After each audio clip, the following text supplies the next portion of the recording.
Sæl og blessuð öllsumul og velkomin á Aðalfundur Sarps. Ég stend hér í pontu eiginlega til að leysa hana Ágústu af því að hún því miður fjarverandi í dag, var fyrir smá óhappi en hún býður fyrir góða kveðju til ykkur allra. En ég ætla nú bara að byrja á því að stinga upp á Erlu S. Árnadóttur sem fundarstjóra á þessum fundi. Eru þið samþykk því? Glæsilegt. Þá bara afhendi ég Erlu fundarstjórnina og svo vil ég bara minna á að eftir aðalfundinn þá ætlum við að vera með kynningar á nýju kerfi sem verður arftaki Sarps 3 og við erum með fulltrúa frá framleiðanda þess kerfis sem verður með erindi. Hann verður með okkur þar líka. Erla, gjörðu svo vel.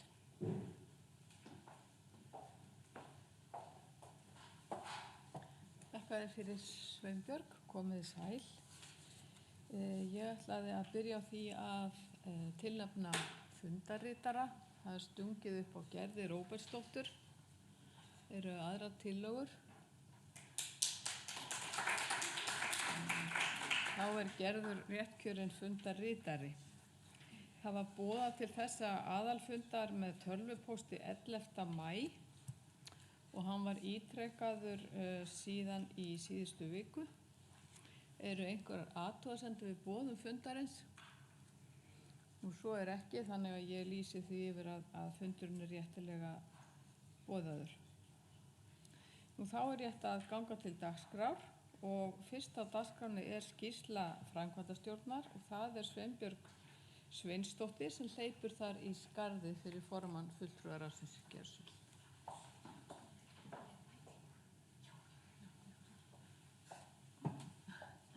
Það gleymdist að kanna með mætinguna á fundinn, þannig að mér skilst að það sé nú einhver forföll vegna veðurs, en ég ætla að taka hér niður nöfn þeirra sem eru mættir. Kemur þetta ekki upp á skjáinn?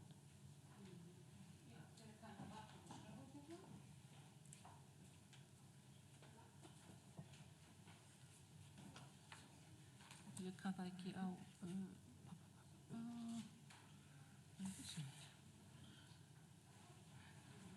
Hvar Anna Rut? Já, við sjáum hvernig vörpum við upp hérna.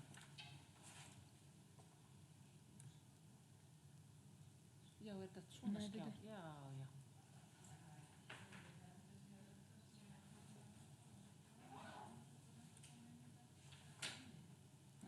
Tvöfaldur.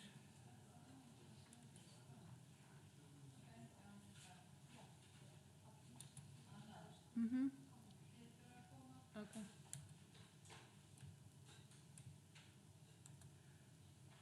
Við getum kannski bara byrjað þó að það sé. Já, meðan hann að þetta.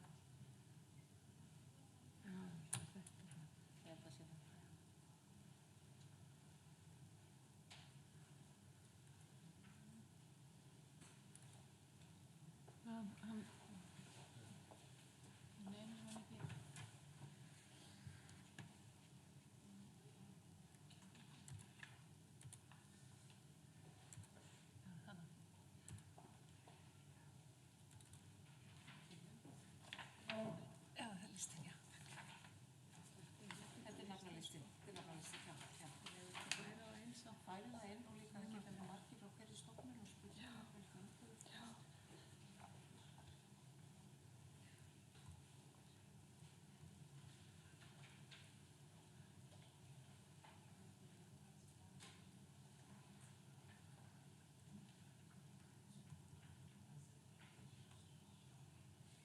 Þannig að ég ætla að skrá niður hverjir eru með umboð fyrir hvern aðila fyrir sig. Það fyrst Þjóðminjasafnið.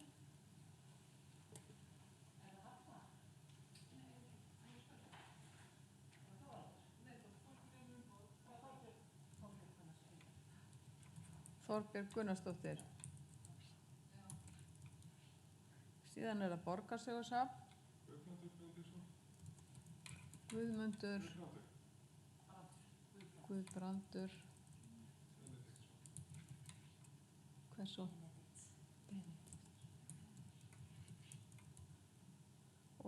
Listasafn Íslands,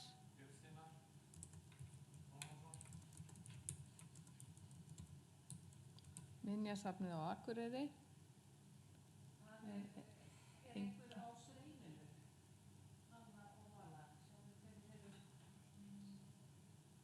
það er sem sagt streymt frá fundunum Við sjáum og ekki hverjir það eru. þið sjáðu ekki hverjir eru mættir þessi 12.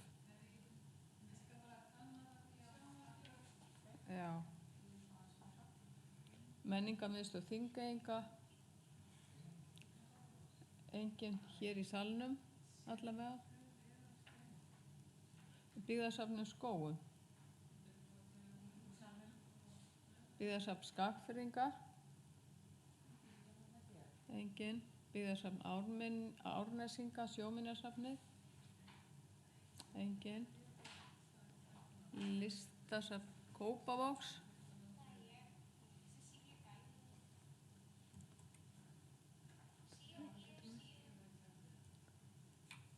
þú voru að segja þetta aftur fyrir mig. I-L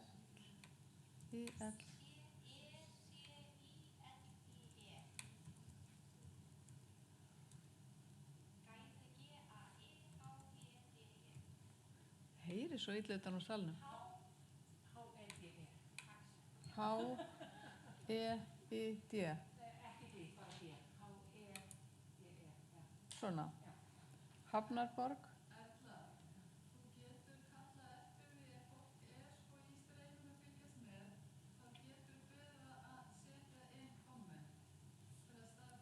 já, það er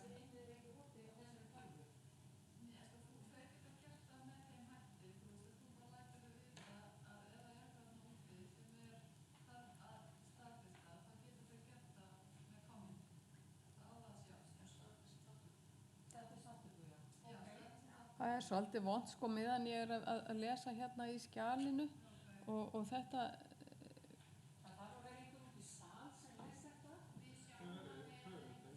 já, Þið sjáum hvort er eitthvað kommenta. Já, ok. þannig að þið látið mig vita. Þannig að bara láta vita í streyminu hverjir eru á fundinum og hvort þeir fara með umboðarfengi. Já, það setja þá inn komment. Ég óska þá eftir því að þeir sem eru að horfa á fundin í streymi að þeir setja inn komment. Þá eru 2 starfsmenn hér í salnum sem lesa það og láta fundastjóra vita. Er einhver mættur fyrir Hafnarborg? Enginn. Sigrún Ásta Jónsdóttir er fyrir Gljúfrastein. Menningarmiðstöð Hornafjarðar, enginn. Síldarminjasafnið, þar er enginn. Austurlands, Listasafn Reykjanesbæjar, Byggðasafn Reykjanesbæjar,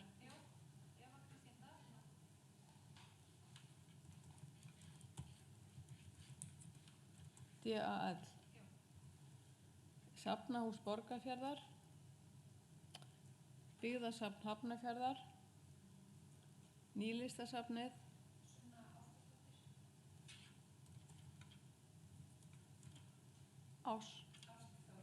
Ásþórs, Byggðasafnið Akranesi, Já, Nanna Þóra,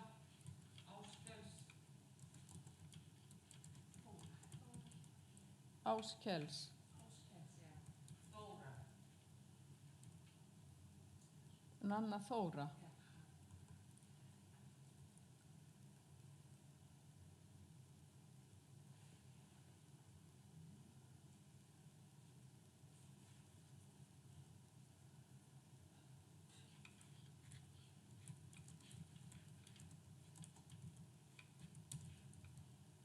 Örnefnasafn Árnastofnunar, Hönnunasafnið, Byggðasafn Dalvíkurbyggðar, Tækniminjasafn Austurlands, Listasafn ASÍ, Byggðasafn Garðskaga, Minjasafni Burstarfelli, Byggðasafn Vestfjarða, Norska húsið, Byggðasafni Reykjum, Minjastofnun, Ljósmyndasafnið Ísafirði, Listasafn Árnesinga, Minjasafnið á Hnjóti, Myntsafnið, Byggðasafn Dalamanna, Iðnaðarsafnið á Akureyri, Landbúnaðarsafn Íslands.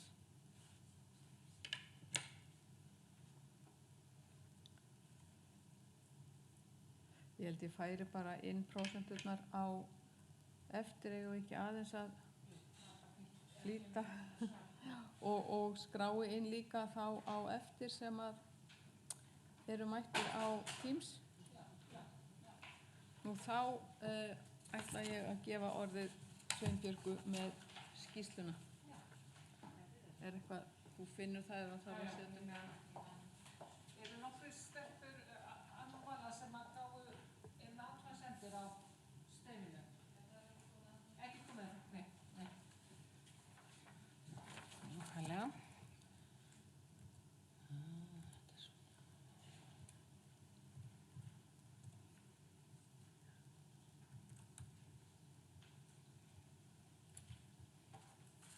Jæja, þá ætla ég að flytja fyrir ykkur skýrslu stjórnar í fjarveru Ágústu Kristófersdóttur sem gat því miður ekki verið með okkur og hefst þá lesturinn. Landskerfi bókasafna HF hefur umsjón með rekstri rekstrarfélags Sarps í samræmi við þjónustusamning milli Landskerfis bókasafna og rekstrarfélags Sarps. Formlegt samstarf félaganna hófst að frumkvæði rekstrarfélagsins haustið 2013 með undirritun þjónustusamnings til 2 ára. Síðan þá hefur samningurinn verið endurnýjaður 2 sinnum og gildir núgildandi samningur til loka september 2023. Markmið samstarfsins er að samnýta aðföng, auka gæðaeftirlit með skráningi í Sarpi, stuðla betri upplýsingagjöf til eigenda og notendaþjónustu, auk þess að bæta aðgengi almennings að gögnum í Sarpi með því að gera þau aðgengileg gegnum leitarvélar, meðal annars á vefnum Leitarís. Í þjónustusamningnum felst að Landskerfið sér daglegan rekstur, stjórnun, starfsmannahald, samningagerð, áframhaldandi kerfisþróun og notendaþjónustu. Og það er náttúrulega þessi áframhaldandi kerfisþróun sem verður í brennidepli hér á eftir hjá okkur. Og skrifstofa rekstrarfélagsins er staðsett í Katrínartúni 4. Þá er það kaflinn stjórnun félagsins. Því samkvæmt samþykktum félagsins er stjórnunin tvíþætt. Annars vegar skal félagið skipað 9 manna fulltrúaráði og skal formaður koma frá Þjóðminjasafni Íslands. Hins vegar skal ráðið kjósa úr sínum hópi 3 manna framkvæmdastjórn. Meginhlutverk fulltrúaráðs samkvæmt samþykktum félagsins er að ákveða stefnu þess, kjósa framkvæmdastjórn og hafa eftirlit með starfseminni. Aðalfundur rekstrarfélags Sarps í fyrra var haldinn 24. maí. Þar voru kjörin í fulltrúaráðið Þorbjörg Gunnarsdóttir formaður, Ágústa Kristófersdóttir frá Þjóðminjasafni Íslands, Björn Steinar Pálmason og Anna Jóhannsdóttir frá Listasafni Íslands, Aníta Ellefsen frá Síldarminjasafni Íslands, Berglind Þorsteinsdóttir frá Byggðasafni Skagfirðinga, Gerður Róbertsdóttir frá Borgarsögusafni Reykjavíkur, Haraldur Þór Egilsson frá Minjasafni á Akureyri og Þóra Sigurbjörnsdóttir frá Hönnunarsafni Íslands. Fulltrúaráðið fundaði í kjölfar aðalfundar og kaus eftirtalin 3 manna framkvæmdastjórn. Það er Ágústa Kristófersdóttir með formaður, Björn Steinar Pálmason og Gerður Róbertsdóttir. Og varamenn voru kjörnir Aníta Ellefsen, Anna Jóhannsdóttir og Þorbjörg Gunnarsdóttir. Fulltrúaráðið hefur fundað 2 sinnum það sem af er þessu ári. Og næst er að kaflinn framkvæmdastjórn. Framkvæmdastjórn félagsins fer með æðsta vald í málefnum þess á milli funda, fulltrúaráðs og aðalfundar. Megin hlutverk framkvæmdastjórnar samkvæmt samþykktum er að hafa eftirlit með rekstri og sjá til þess að skipulag og starfsemi séu góðu horfi, taka ákvörðun veitingu notendaleyfa og setja gjaldskrá fyrir þjónustu félagsins. Gjaldskráin er þrepaskipt og tekur mið af ársverkafjölda aðildarsafns. Gjaldið hækkar á milli ára í takt við vísitölu neysluverðs og gjaldskráin er aðgengileg á heimasíðu félagsins. Framkvæmdastjórnin hélt alls 5 fundi á árinu 2022 og meginverkefni stjórnar á árinu snýr að undirbúningi útboðs á skráningar- og umsýslukerfi sem myndi taka við að Sarpi 3. Þar með talið skoðun leiða til að standa straum af stofn- og rekstrakostnaði þess til framtíðar litið.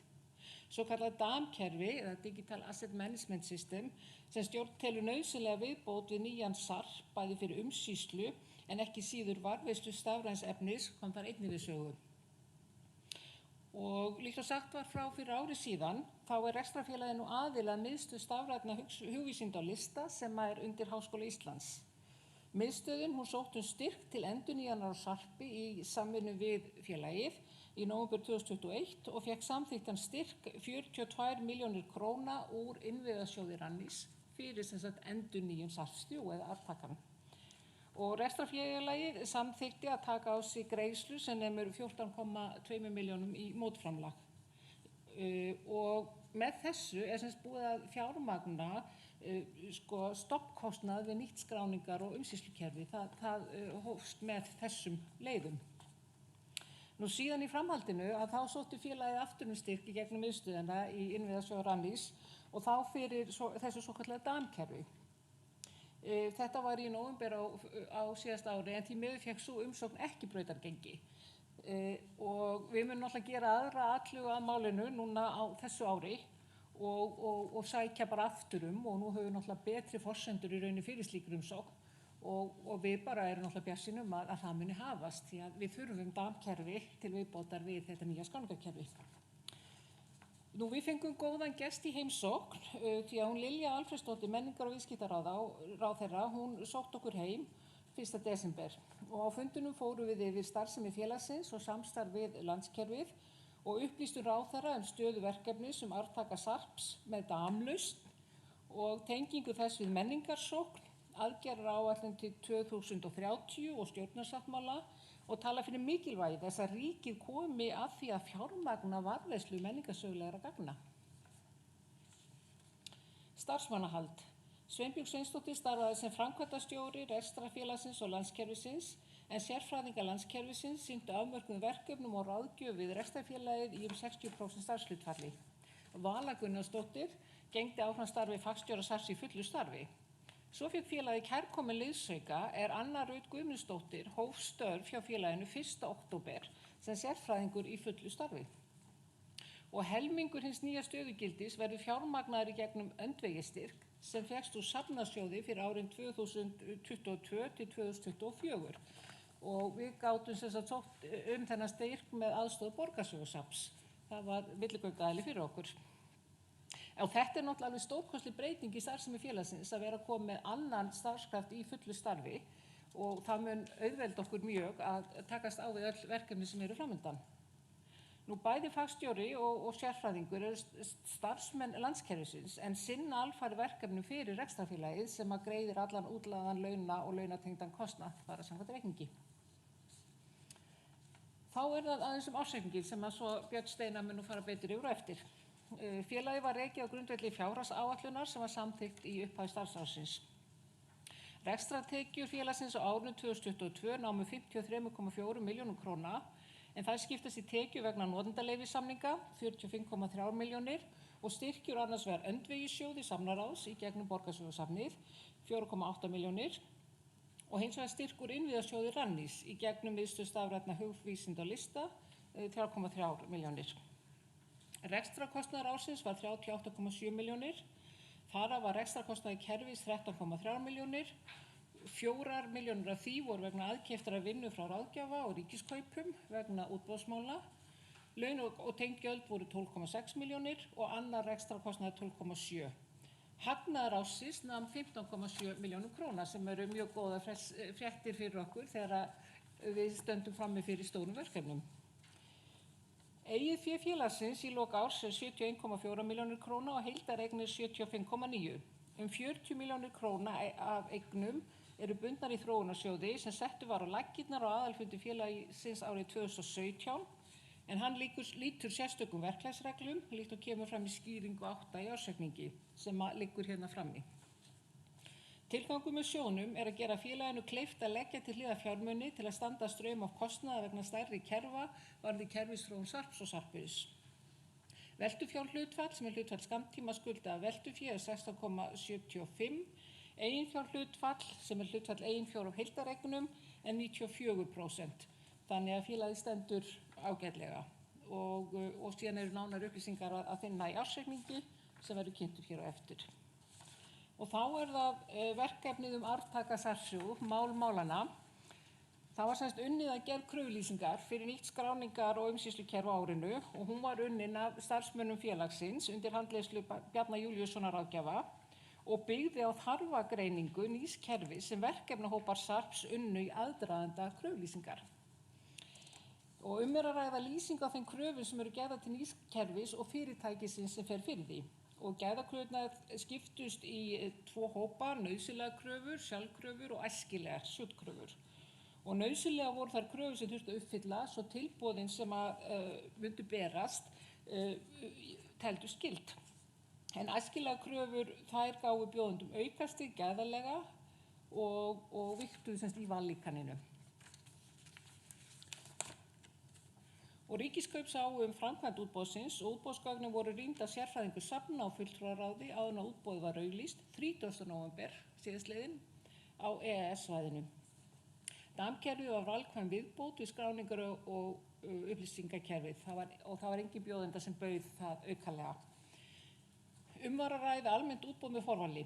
Vallíkanið byggði á gæðakröfum sem vigtuðu 30%, áhættumatið var 10%, úrlausn notendadæma gaf 20% og heildarkostnaður reiknaður yfir 8 ár vigtaði 40% í lokegntun. Síðan í lok ársins þá hófst vinna við útbúa notendadæmi fyrir bjóðendur. Hvert notendadæmi átti að leysa með stuttum upptökum og þurfti því að velja notendadæmi vandlega, þannig þeir myndu gefa sem skýrasta mynd af kerfinu sem verið var að bjóða og hvernig það myndi nýtast félaginu og viðskiptavinum þess.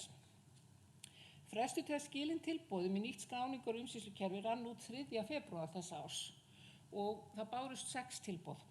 1 þeirra var dregið tilbaka og 2 reyndust ekki uppfylla kröfur í gæðum og áhættumati. Þannig að það voru 3 fyrirtæki sem fóru áfram í næsta fasa sem var úrlausn notendadæma, en það voru Axiel, ALM Limited, Skinsoft SARL og Zetcom GmbH.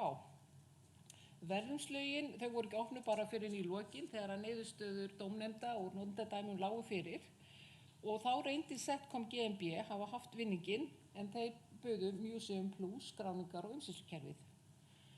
Heildarkostnaður reiknaður yfir 8 ár, hann hljóðar upp á 110 milljónir en ég vek athygli á því að inn í því hvorki ytri vefur né DAM-kerfi. Þannig að þetta þessar tölur verða hærri en þetta var tilboðið þeirra sem og því var tekið. Síðan það með Sarp 3, að segja ykkur frá hvað verið að gerast þar. Og eins og undanfarin ár þá sá prógram forritun vegna viðhalds Sarps 3 samkvæmt gildandi samningi sem var gerður árið 2017 og sem fyrr þá vinnan undir handleiðslu fagstjóra en kerfin eru svo hýst hjá þekkingu. Á árinu voru kerfisuppfærslur sem unnar í svokölluðum sprettum alls 5 talsins. Hér var mestmegnis minniháttar viðhald að ræða, til dæmis villulagfæringar og smærri viðbætur. Vatnsmerkjum var breytt og voru uppfærð á öllum eldri myndum í kerfinu. Að auki var bætt við ramma með auka upplýsingu nú undir myndum á Sarpuris þegar þær eru skoðaðar stórar. Var þetta hluti af vatnsmerkjaverkefninu og til að koma til móts við óskir frá myndstef. Í þessu ramma birtist safnnúmer aðfangsins og höfunduverks til þess ljósmyndari eða listamaður við á. Svo fór áframhaldandi tiltekt í gögnum kerfisins og hún auðvitað liður í því að auðvelda vinnu þegar kemur að því að flytja gögnin úr Sarpi 3 yfir í nýtt skráningar- og umsýslukerfi. Skráningaráð Sarps það hélt 2 fundi á árinu í apríl og nóvember en hlutverk ráðsins sem hefur verið starfrækt frá 2015 að stuðla að samræmingu og gæðum skráninga í Sarp. Meginverkefni ráðsins umsjón með skráningarhandbókinni auk þess sem að ráðið ályktar álitamál tengd skráningu. Og umfjöllunarefni ráðsins þetta ári voru þess vatnsmerkin, höfundarréttartextar og að taka út pantanahnappinn fyrir einstaka söfn eða aðfangategundur á ytri vefnum. Og fundagerðirnar getið nálgast á heimasíðu ráðsins. Í ráðinu sátu á síðast ári Þorvaldur Böðvarsson frá Þjóðminjasafni Íslands sem formaður, Anna-Lísa Guðmundsdóttir frá Borgarsögusafni Reykjavíkur, Elín Guðjónsdóttir frá Listasafni Íslands, Lýður Pálmason frá Byggðasafni Árnesinga og Nanna Þóra Áskilsdóttir frá Byggðasafni Görðum á Akranesi. Síðan kemur að kaflanum fjölda notenda, nýjir notendur og heimsóknir á vefi. Og það voru 2 ný söfn sem bættust í hóp aðildarsafna á árinu. Það Bæringsstofa í Grundarfjarðarbæ og Vigdísarstofnun, alþjóðleg miðstöð tungumála og menningar. Og greiðendur í lok árs voru 62 talsins og þar af voru 38 sem að töldust sameignar. Það var aukning í fjölda virkra notenda á milli ára. Í maí á þessu ári þá eru 332 notendur skráðir með virkan aðgang í innri vef Sarps en voru 263 árið á undan. Og þar af eru svo 13 sem tengjast viðhald og daglegum rekstri kerfisins, það segir ekki starfsmenn aðildarsanna. Nú svo voru 73% notenda með kerfisaðgang sem gerir kleift bæði að lesa, skrá og breyta eldri færslum. Og 13% voru með leyfi til að nýskrá en ekki breyta og lagfæra eldri skráningar nema sínar eigin og 10% voru bara með lesaðgang að kerfinu. Þetta aðeins ítarlegri í skýrslunni, ég aðeins að fara svolítið hraðar yfir. Heildarfjöldi skráðra aðfanga í Sarpi í maí 2023 er 1.624.095 og það er aukning 2,3% frá síðasta ári. Síðan gerist það að aðföngum sem birt á ytri vef þeim fækkar. Þær voru sem sagt á þessu ári 1.135.856 og fækkar 12,8% afsakið frá sama tíma á ári.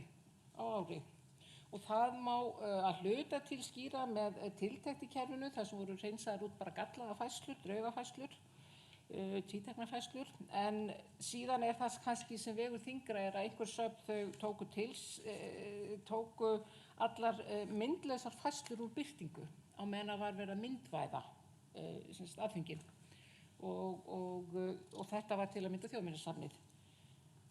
Nú síðan eru nýskráningar ársins, það eru rúm 34.000 og svo eru gerðar breytingar á yfir 400.000 eldri færslum. Heimsóknir á ytri vefinn Sarpuris, þeim fækkar líka, heimsóknum fækkar núna á milli ára, það er fyrsta skipti sem við sjáum það og það er fækkun það er 18,3% færri heimsóknir. Þær voru sem sagt í fyrra 219.000 en eru núna 179.000. Og það er sem sagt, ekki vita nákvæmlega hvað veldur en það var auðvitað gífurleg aukning í fjölda heimsókna á COVID-árum. Þannig að það er ekkit óeðlilegt að það gangi einhver leyti tilbaka þegar að hlutirnir eru komin svona í eðlilegra ástand. Og síðan vorum við með auglýsingaherferð í gangi áður sem að kannski trekkti svolítið af en hún hefur ekki verið í gangi á þessu ári. Síðuflettingum fækkaði líka en hins vegar það sem við sjáum er að notendur eru lengur inn á vefnum en þeir voru áður eða í meðaltali 6,16 mínútur sem er bara dálítið langt svona fyrir flesta vefsíður. Og já, það er semst fleiri notendur sem nota síðan í lengri tíma til þess til dægradvalar eða rannsóknar. Og síðan er það þannig að það rúmlega helmingu þeirra sem sækja vefinn heim, Sarpuris, þeir fara í gegnum leitarvélar. Þeir koma frá einhver leitarvélum, þeir fara ekki beint inn á vefinn, heldur bara í gegnum leitarvélar. En 22% fara beint inn á vefslóðina. Nú síðan bættust við 9 sýningar á Sarpuris á síðasta ári og voru því 88 talsins í lok síðasta árs sem voru 79 árið undan. Kennsla og notendaþjónusta. Það er sem sagt á vef landskerfisbókasafna, landskerfi.is. Þar að finna þjónustuvef með leiðbeiningum notkun Sarps auk verkbeinakerfis fyrir erindi frá viðskiptavinum. Og það hefur verið mælst til þess að starfsmenn safna stofni aðgang að þjónustuvefnum til að bæði fullnýta þá þjónustu til þess þar í boði og fá sem skjótust og best viðbrögð við þjónustuerindum en líka til þess að komast á póstlista Sarps og fá því tilkynningar þegar verið að senda út tilkynningar eitthvað sem varðar kerfið eða félagið. Og í maí á þessu ári þá voru það 172 starfsmenn sem voru með aðgang á vefnum, 3 fleiri en í fyrra. Og við viljum gjarnan að þetta kannski breytist því að það er líka annað sem hefur verið svolítið í gangi að það að Sarpsnotendur eru svolítið gjarnir á að senda tölvupósta, erindi sem tölvupósta beint á einstaka starfsmenn en það öruggara að senda öll slík erindi í gegnum þjónustaviðin. Þá fer þetta inn í verkefnakerfið og þá fær þetta tryggari úrlausn. Þannig að við viljum hvetja ykkur til þess að nýta ykkur þá leið meira og einkanlega í ljósi þess að nú fer í hönd annarsamur tími við undirbúning á innleiðingu nýs kerfis, auk þess sem að við erum með 2 starfsmenn sem sinna Sarpi í fullu starfi og því óheppilegt að erindi sitji bara föst í pósthólfi hjá öðrum þeirra. Og síðan það að við erum að fara að innleiða nýtt verkefnakerfi líka sem að býður upp á ýmsa nýja möguleika. Nú, námskeiðin, við vorum ekki með nein staðnámskeið á síðasta ári en það voru grunnnámskeið í formi fjarkennslu. Nú, svo var boðið upp á fjaraðstoð í Sarpi og hugsunin var svo að notendur sem þyrftu aðstoð, þeir getur bara haft samband beint við fagstjóri gegnum Teams og það voru 4 sem sóttu fjaraðstoð í mars og 11 á grunnnámskeiði og notendur lýstu ánægju með þetta kennsluform og þá sérstaklega þeir sem eru ekki á höfuðborgarsvæðinu. Og einhverjir fengu líka senda upptöku af fjarnámskeiðum og var svo boðið að hitta fagstjóra Sarps eftir að þeir horft á vídeóin til að svara frekari spurningum. Og þá komið að lokaorðum í þessum skýrslulestri mínum. Það ekki oft sem sagt að sæl og blessuð og velkomin Aníta, gaman að sjá þig. Þetta tókst. Það ekki oft sem sagt að Sarpur stendur á krossgötum. Sarpur hefur verið til sem skráningar og umsýslukerfi safna frá árinu 1998. Fyrst aðeins aðgengilegur safnafólki en á árinu 2013 var hann aðgengilegur almenningi á ytri vef Sarpuris. Núverandi kerfi Sarpur 3 var tekið í notkun 2011. Á árinu 2020 var farið að huga að arftaka Sarps 3 og var þeirri vinnu framhaldið á árinu 2021 og 2022 með víðtæku samráði. Nú eru kaup á nýju skráningar og umsýslukerfi í Höfn og fáum við kynning á Museum Plus frá Setcom í lok þessa fundar. Við erum semst með gest frá Setcom hér á fundinum. Og það í senn spennandi og örlítið svona ógnvænlegt að standa á þessum tímamótum. Sarpur sem var skapaður sérstaklega fyrir íslensk söfn tekur núna næsta skref í þroskanum og verður nú hluti af stóru alþjóðlegu skráningarkerfi. Og næst þegar við hittumst þá eru væntanlega komin heilmikil reynsla á þær breytingar. Nú þegar fjármögnun stofnkostnaðar nýs skráningarkerfis og viðbóta mannafla hefur verið tryggð með styrkjum úr innviðasjóði, Rannís og safnasjóði, er næsta verkefni félagsins að finna leiðir til að fjármagna rekstur þess í framhaldi af kerfisskiptunum. Og svo má þetta ekki gleyma því að það eftir að fjármagna kaup á DAM-kerfi sem nauðsynleg viðbót við nýtt skráningarkerfi og ytri vef Sarps líka. Þetta verkefni, þessi fjármögnunarverkefni, samhliða undirbúningu innleiðingu nýs skráningarkerfis verða auðvitað mikilvægustu verkefni félagsins á þessu ári. Og umsóknirnar við munum halda áfram að sækja í innviðasjóðinn gegnum innviðasjóð Rannís, eins og ég held ég hafi sagt áður. Sarpur og Sarpuris menningarsögulegt gagnasafn sem veitir almenningi og safnamönnum heildstæða yfirsýn yfir menningarminjar íslenskra safna og gegnir því lykilhlutverki þegar kemur að aðgengi rannsóknum og miðlun á menningararfi landsins. Nýr Sarpur, arftaki Sarps 3, þarf að taka mið af þörfum nútímans og óskum stjórnvalda sem meðal annars endurspeglast í menningarsókn aðgerðaráætlun til 2030 unnin í mennta- og menningarmálaráðuneyti á árunum 2018 til 2021, enda Sarpur nauðsynlegt tæki til að hrinda þessari stefnu í framkvæmd. Og það vilji stjórnarinnar að fjölga notendur Sarps á næstu árum og styrkja rekstrargrunn félagsins og horfði sérstaklega til þess að með tengingu við DAM-kerfi verður nýr Sarpur ekki aðeins skráningarkerfi og upplýsingaveita heldur einnig varðveislustaður stafrænna afrita og frumgagna. Með því móti vonum við að Sarpur svari kröfum samtímans og framtíðarinnar stafrænt aðgengi. Að endingu þá vill framkvæmdastjórn þakka fulltrúaráði og aðildarsöfnum Sarps fyrir gott samstarf á árinu. Safnafólki sem aðstoðaði undirbúning útboðs og tók þátt í dómnefndarstörfum vegna notendaprófana fær auðvitað sérstakar þakkir. Og að endingu Sveinbjörgu Sveinsdóttur framkvæmdastjóra, Völu Gunnarsdóttur fagstjóra, Önnu Reit Guðmundsdóttur og öðrum starfsmönnum Landskerfis bókasafna færðar þakkir fyrir heilladrjúg störf í þágu félagsins. Takk fyrir.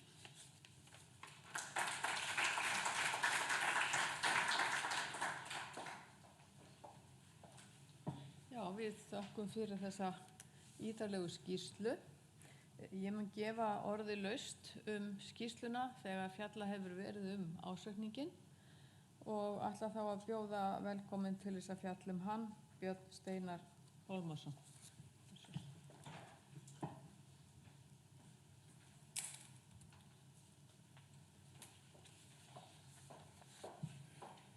Já, fundarstjóri. Takk fyrir. Komið sæl. Það nú óskaplega ljúft að vera gjaldkeri stjórnar í svona félagi og ég man ekki hvort ég hef sagt það fyrir að það ef tölurnar væri aðeins stærri í þessu félagi þá þetta sjálfsagt mjög spennandi fjárfestingakostur því að allar kennitölur eru slíkar að það væri eftirsóknarvert fyrir hvert sem og með ekki talandi ekki bankana líka með þessi sko. Nú hér sem sagt lagður fram Sveinbjörn fór aðeins yfir þessar helstu tölur í ársreikningnum og hann sá svona undirritaður á stjórn og framkvæmdastjóra og endurskoðaður. Var prentað eintak úti eða hann, já, þið hafið tekið það eitthvað þarna, já. Nú, ég ætla ekki að fara yfir þessar bókanir, þær eru nú svona ósköp hefðbundnar og það engar athugasemdir endurskoðanda í áritun. Og eins og framkoma þá rekstrarreikningurinn býsna góður hjá okkur og þar sem heildar rekstrartekjur voru 53,4 milljónir og rekstrarkostnaður 38,6, lítið lægri en fyrir ári síðan.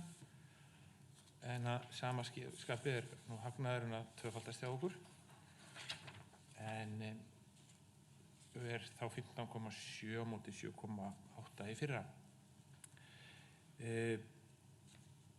Ég ætla nú síðan bara að vísa í skýringarnar sem að fólk getur rennt yfir nánar og þetta sem sagt, það í rauninni bara engar sérstakar breytingar milli ára. Þetta hefur svona, eins og þið sjáu, þetta svona keimlíkt, hefur gengið bara rúllar ágætlega. Nú veltufjármunir eru þá 75,8 milljónir sem eru eignir samtals. Nú í þróunarsjóði eins og framkom hjá Sveinbjörgu áðan eru 40 milljónir. Það kom ekki fram, við ætlum nú að leggja til að þeir eru áfram raðar fram 5 milljónir í þann sjóð. Mér finnst ágætt og hef sagt það á fundum stjórnarinnar að ágætt að minnast á það að við skulum alveg gera ráð fyrir því að kostnaður við yfirfærslu yfir nýja Sarp, það sama hversu vel við áætlum, það má alltaf búast við og eiginlega öruggt mála. Það verður dýrt, væntanlega, það koma upp ykkur vandamál sem við sjáum ekki fyrir í dag og þess vegna þessi sjóður okkur líka mjög mikilvægur.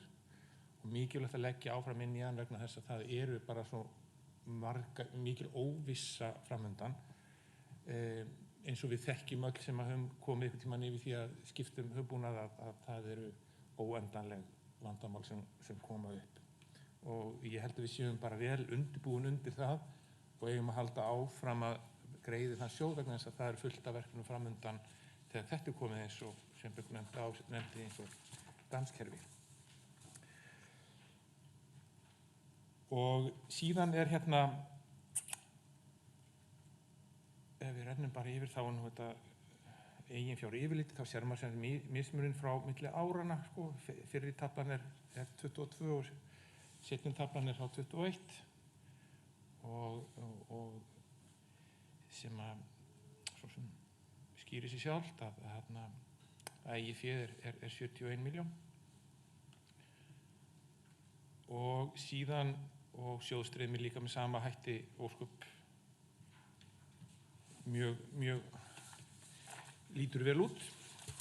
Ég ætla ekki að fara neitt nánar í þetta því það sjáu skýringarnar aftast það sem að þetta sundurlega mjög nákvæmlega og ætla svo bara með að svo búin að leggja þetta bara fyrir fundinn og við munum reyna að svara þeim spurningum sem að koma. Takk fyrir.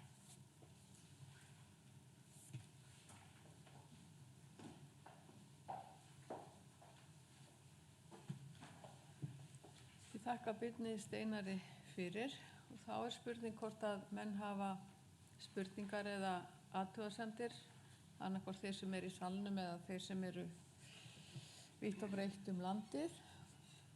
Látið endilega vita. Gjörðu svo vel.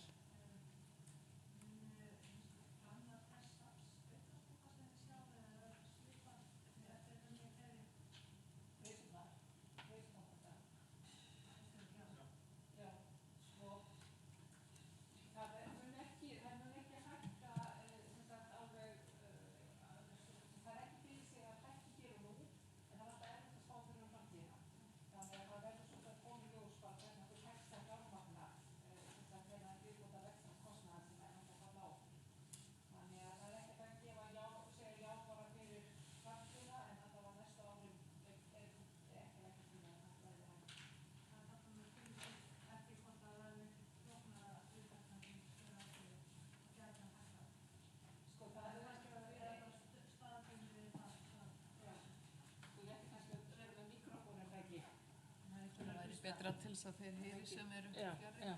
Þess að það var spurt það hvort að greiðslu safna yrðu hækkaðar þjónustugjöldin og ég svaraði því til að það ekki það sem við erum að leggja til hér og nú.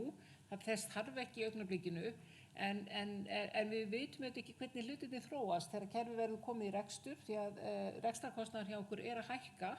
Og ef okkur tekst ekki að finna fleiri fjármögnunarleiðir þá gæti alveg komið til þess að gjaldskráin hækki en það ekki áætlað hér og nú. Og varðandi viðbótakostnað eins og Björn Steinar kom inn á vegna flókinna gagnaflutninga og einhvers slíks, þar búum við svo vel að eiga þennan þróunarsjóð og hann ætlaður til að mæta slíkum hlutum. Þannig að söfnum ekki rukku sérstaklega það. Við erum búin að dekka þennan stoppkostnað við skráningar umsýslukerfið. Þannig að það ekki að falla auka kostnaðar og söfn þar.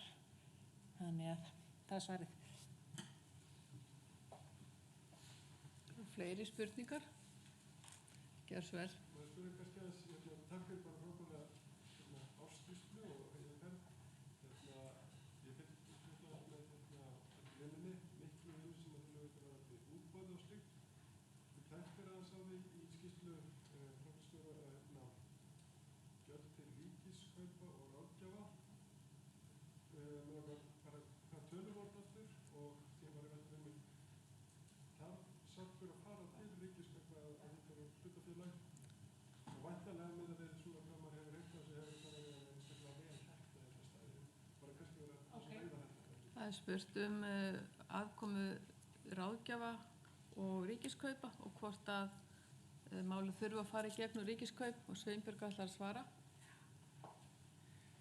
Já, af því að félagið í eigu opinberra aðila að þá var þetta og upphæðina þar háar, það var metið sem svo að þetta væri útboðsskylt og þess vegna var þetta að fara í gegnum ríkiskaup og þá þetta bara þessi pakki að þú þarft að útbúa kröfulýsingu og útboðsgögn og vinna úr því og þess vegna vorum við með ráðgjafa og ríkiskaup með okkur. Það féll ekkert mikill kostnað til á síðasta ári, þetta voru eitthvað í kringum 4 milljónir, það verður meira á þessu ári. En það líka hluti af þessu stoppkostnaði sem við erum búin að dekka með þessum styrkjum sem við fengið. Þannig að það ekki eitthvað sem verður velt yfir á söfnin. En þetta kostar allt. En maður líka, maður uppsker með því að fara í gegnum þetta ferli, þá maður búin að vinna svo mikla forvinnu sem nýtist síðar. Og ég tek undir það sem þú segir Guðbrandur, þetta lukkaðist í rauninni mjög vel og vorum einstaklega glöð yfir að fá svona mörg tilboð, það ekki sjálfgefið. Og að 3 af þessum 6 tilboðum hafi farið áfram og það voru allt kerfi sem við hefðum getað notað og var gaman að fá að sjá þessi kerfi og svo erum við ánægð með kerfi sem var valið, það lofa góðu. Þannig að já, við erum bara mjög ánægð.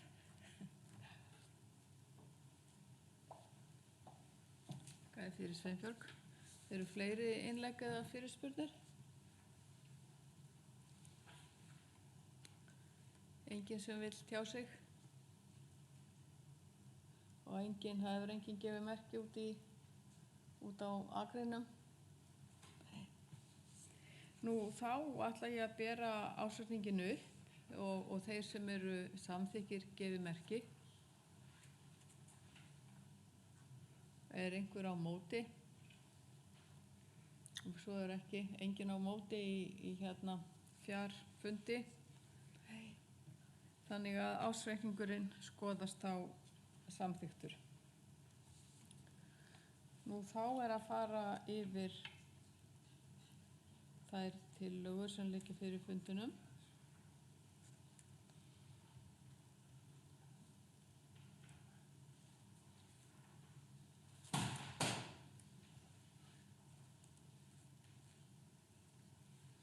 Það fyrst tillaga stjórnar framlög í þróunarsjóð og þar gerð tillaga að það verði greiddar 5 milljónir króna í sjóðinn á árinu 2023. Vill einhver spyrja eða tjá sig þessa tillögu? Nú, ef svo ekki, þá ber ég hana upp. Já, fyrirgefðu.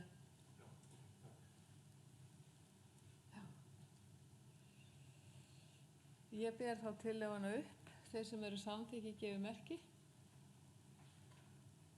Einhver á móti? Nú, svo ekki, þannig að tillagan skoðast samþykkt.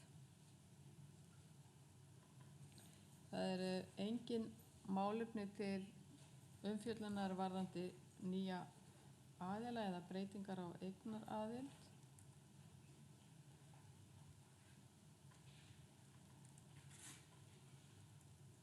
Þannig að ég ber hér upp tillögu stjórnar skipan í fulltrúaráð á næsta starfsári og þið sjáið hér þau nöfn sem eru borin fram. Eru fleiri tillögur? Nú, svo ekki, þannig að þessir aðilar eru rétt skipaðir í fulltrúaráð fyrir næsta starfsár. Þá tillaga kjör endurskoðanda og það lagt til að Halldór Arnarsson, löggiltur endurskoðandi hjá Bakland, endurskoðun og ráðgjöf, verði kjörinn endurskoðandi. Og fleiri tillögur? Svo ekki, þannig að þessi tillaga samþykkt. Það ekki neinar tillögur breytingar á samþykktum Sarps, þannig að við erum það bil að tæma dagskrána.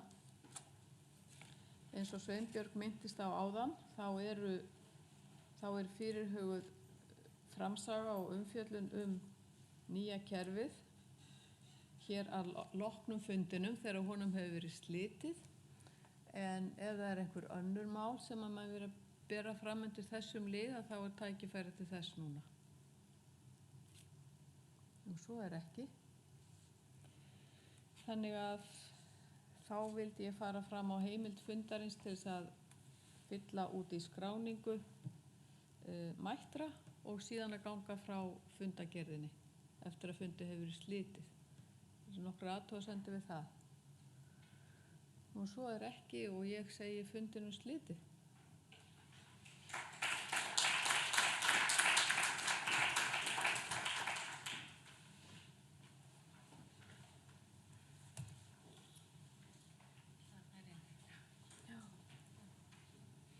Þið skulle endilega sitja sem fastast því að prógramið heldur áfram. Nú kemur aðalfjörið, sko. Það leiði ella þess að klára. En við erum sem sagt með hérna góðan gest. So we have a good visitor here, Dominic Getz, frá Serpom í Þýskalandi. And we are going to be talking about our new system. And first, Vala and myself, we will give you give a brief introduction and try to put things into context. And some of you will know all that information, for others it may be new information. But then Dominic, he will take over and introduce us to the company and also to this new system, Museum Plus. And then I hope we'll have good conversations after that, fruitful conversations where we will exchange information and ideas. But I want to emphasize that this is very early on in the project. We are still working on the contract. So we do not have all the answers. There are many things that are still being worked on. So I just ask you all to bear with us in that regard. And also with Dominic. We just met for the first time today, this morning, and we were discussing the contract, obviously. And so this is also a challenge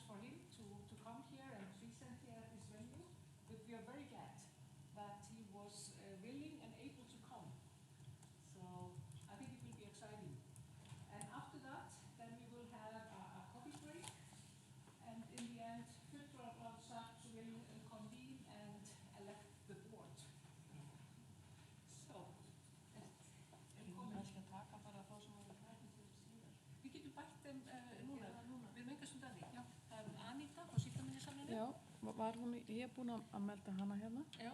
Og Haraldur er ekki frá Og Haraldur, Iðnaðarsafninu. hann er frá Minjasafninu á Akureyri. Minjasafninu, Já. ekki hér. Hann er ekki hér. Og Jóna Símóna. Býtu við, já. Býtu nú við. Hafnarborg, já. Minjasafninu er nefnilega ekki Stafrósu, sko. Nei. Getur þetta leit Minjasafninu. Akureyri. Já. Egilsson eða Já, ekki? rétt. Og Byggðasafn Vestfjarða.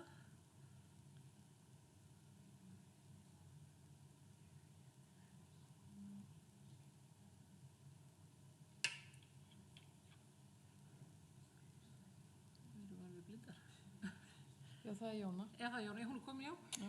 Og síðan var hann að tala Haukur Hólm frá Hafnarborg. Hafnarborg, já, það er hérna.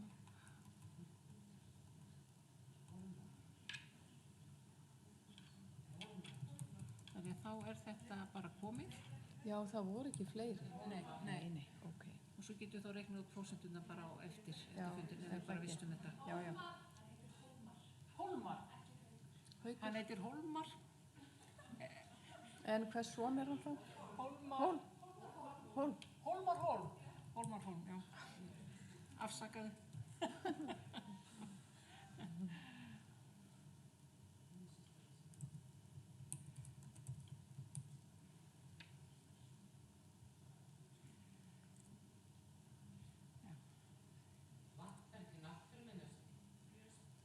Það er engin, jú það vantar sko, náttúruminjasafnið er ekki eignaraðili, það er samstarfsaðili sem stendur, þannig að það er skýring á þessu.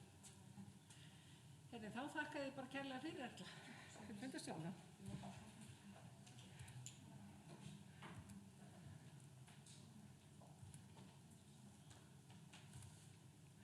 Heyrðu, þá ætla ég að halda áfram, ég veit að nú hálf leiðilegt að velta að hlusta á sömu manneskjuna, þeir fyrir bara að afsaka það. Þetta er svona, þetta er semst inngangurinn af því sem að Dóminík mun svo segja. Þetta er það sem við ætlum að tala við ætlum að tala aðeins bara sem sagt bara útboði, stutt upprifjun, velta fyrir okkur tímalínunni, hún auðvitað liggur ekki alveg fyrir ennþá tímalína innleiðingarinnar. Og svo er þetta spurningum hvernig getum við byrjað að koma hugsuninni í gang með það hvernig við undirbúum okkur fyrir þessi kerfisskipti. Því það er hægt að vinna sér í haginn. Upprifjunin er semst bara þessi, það var 2020 til 2021, það var farið í þarfagreiningu með söfnum og Cecilia Gæhede sem er nú eina með okkur í salnum, hún leiddi nú þá vinnu með ágætum og það kom úr þessu lokaskýrsla sem var svo byggt á. Í framhaldinu þá var farið að skoða hvernig við myndum geta valið arftaka Sarps 3 og niðurstaðan var svo að fara í útboð og við fórum í forkönnun fyrst með ríkiskaupum til að sjá hvernig geta haft áhuga á verkefninu og svo sóttum við styrki í innviðasjóð Rannís og enduðu styrki í Safnasjóð og fengum.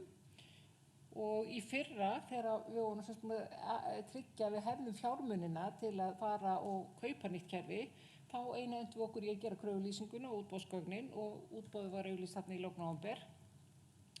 Og svo er ég komin yfir í þetta ár, það var semst í byrjun febrúar, þá opnuðum við tilboðin og þá var farið yfir svörin sem bárust og 3 duttu þá úr skaftinu, einn af þeim reyndar dró sitt tilboð tilbaka. Og svo var það notendadæmin sem voru skilgreind, dómnefndir sem dæmdu og svo voru verðumslögin opnuð, þau vigtuðu 40% og þá lögðu ríkiskaup til að Setcom þeirra tilboð yrði tekið en það væri það hagkvæmast og við tókum því 25. maí og við erum að vinna að samningi og það tekur okkur einhver tíma og við sjáum það fyrir okkur að sumarið fari í svolítið í formsatriði, ljúka við samningin, vinna ákveðna forvinnu við hvernig við skipuleggjum þetta allt saman og síðan verða í haust sem við förum af stað af fullum krafti. Það er það sem liggur fyrir og svo náttúrulega heldur þessu áfram á næsta ári og svo er spurning hvernig við verðum búin og það ræðst auðvitað bara af mörgu, það eru ýmsir óvissuþættir í þessu. Setcom segir okkur að þeir treysta sér til að innleiða svona verkefni á 12 til 15 mánuðum En ég held að þetta verði taka okkur allavega 1,5 ár. Þannig að það er svona mitt persónulega mat að við verðum í fyrsta lagi komið nýtt kerfi í rekstur í lok næsta árs. Ég held bara að þetta sé það stórt verk og margt sem þarf að gera og gagnaflutningur verður stór áskorun. Og já, við veitum að það er stór áskorun, við vitum bara ekki hversu stór hún en það er verkefni sem mun taka tíma. Og þannig að ég ætlum ekki að leggja fram hér verk og tímaáætlun því það væri bara óábyrgt, við höfum ekki nóg forsendum til þess, en hún ætti að liggja fyrir í haust og þá þarf náttúrulega bara að kynna hana vel fyrir öllum aðilum. Nú síðan kem ég hérna inn á að kannski takmarkað mannafli er svolítið áhættu þáttur hjá okkur því að þó að Anna Rut og Vala séu öflugar konur að þá verður þetta kerfi ekki innleitt með 2 manneskjum. Þannig að við munum þurfa að leita til ykkar og fá ykkar aðstoð í þessari innleiðingu og það er til fyrsta lagi þannig að þið þekkir ykkar gögn langt best, þið eigið gögnin ykkar. Rekstrarfélagið á ekki í gögnunum og þekkið þau ekki eins vel og þið.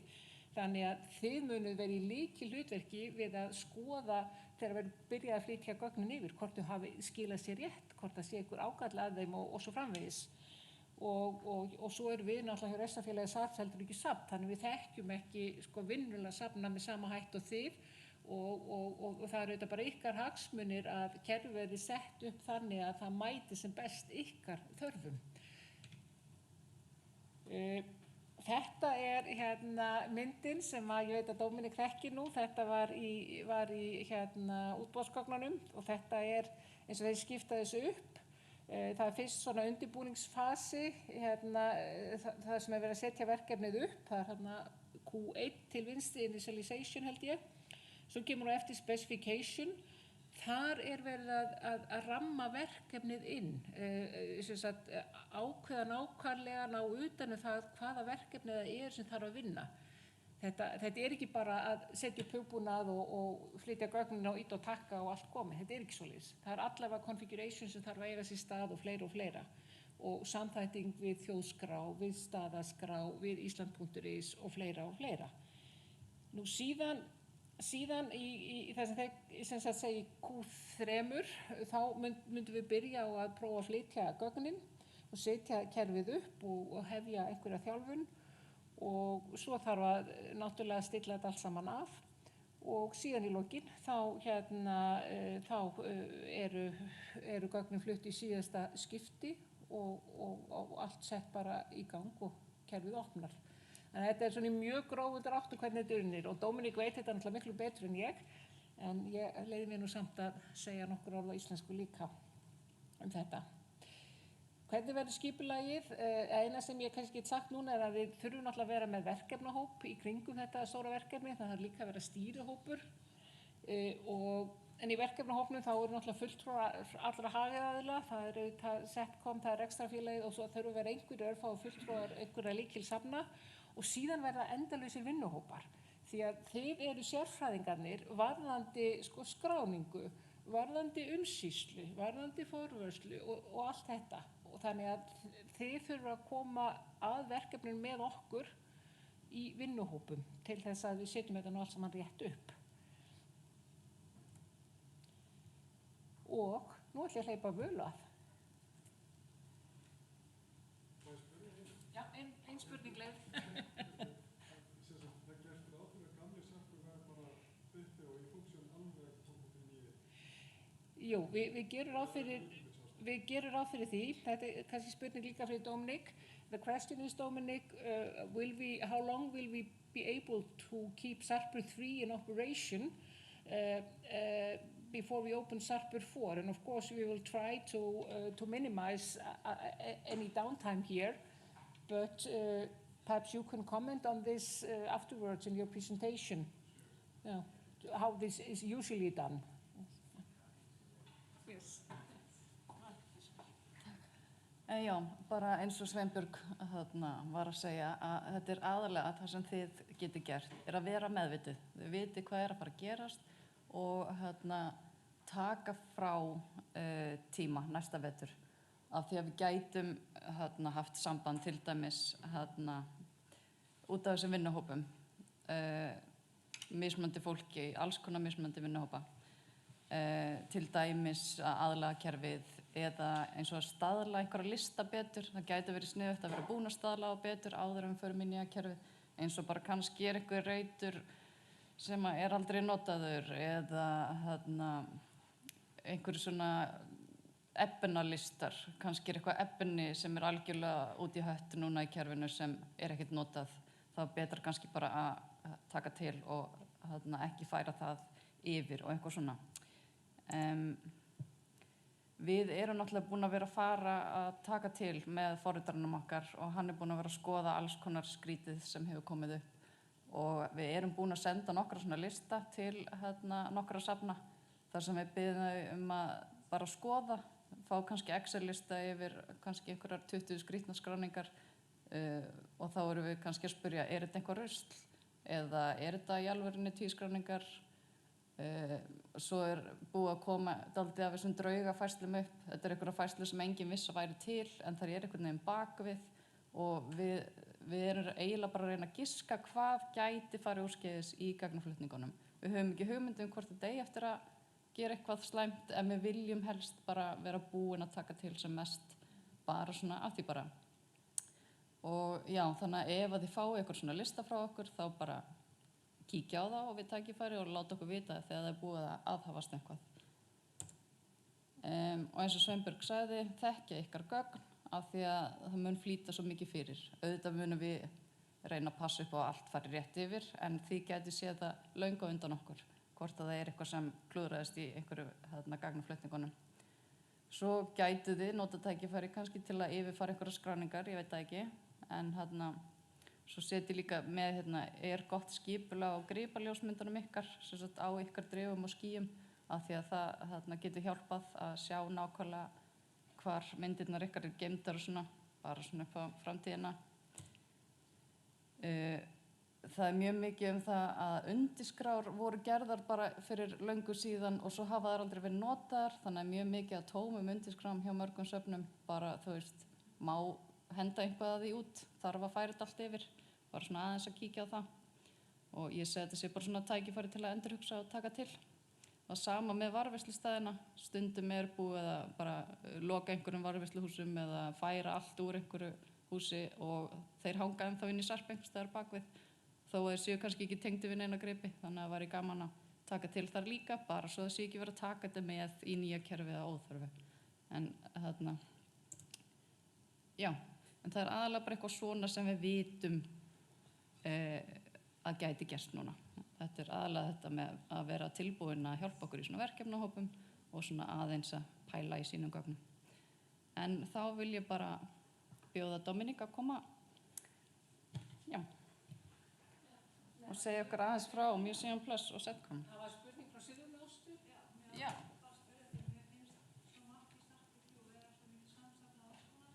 Já.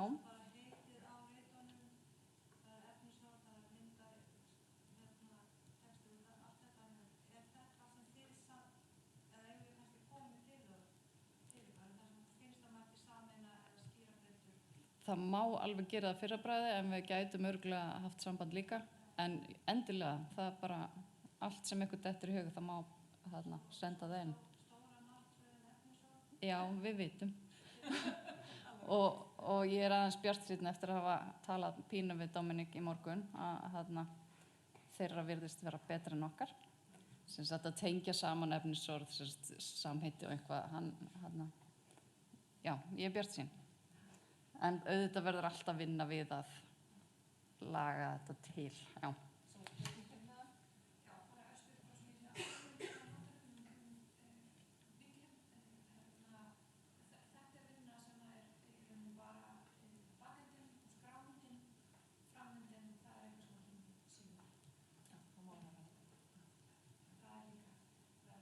Það er verðurverkefni algjörlega. Já.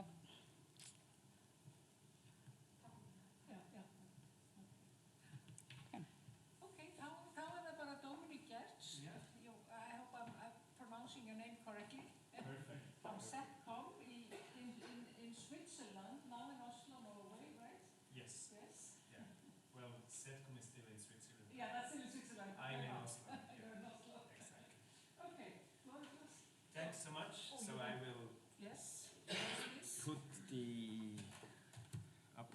here. Slide in.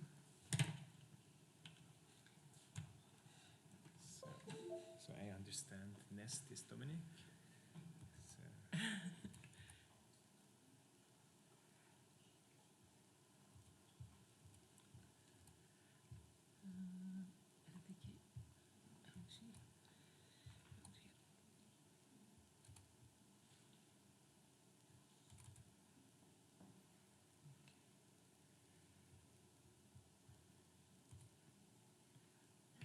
yes.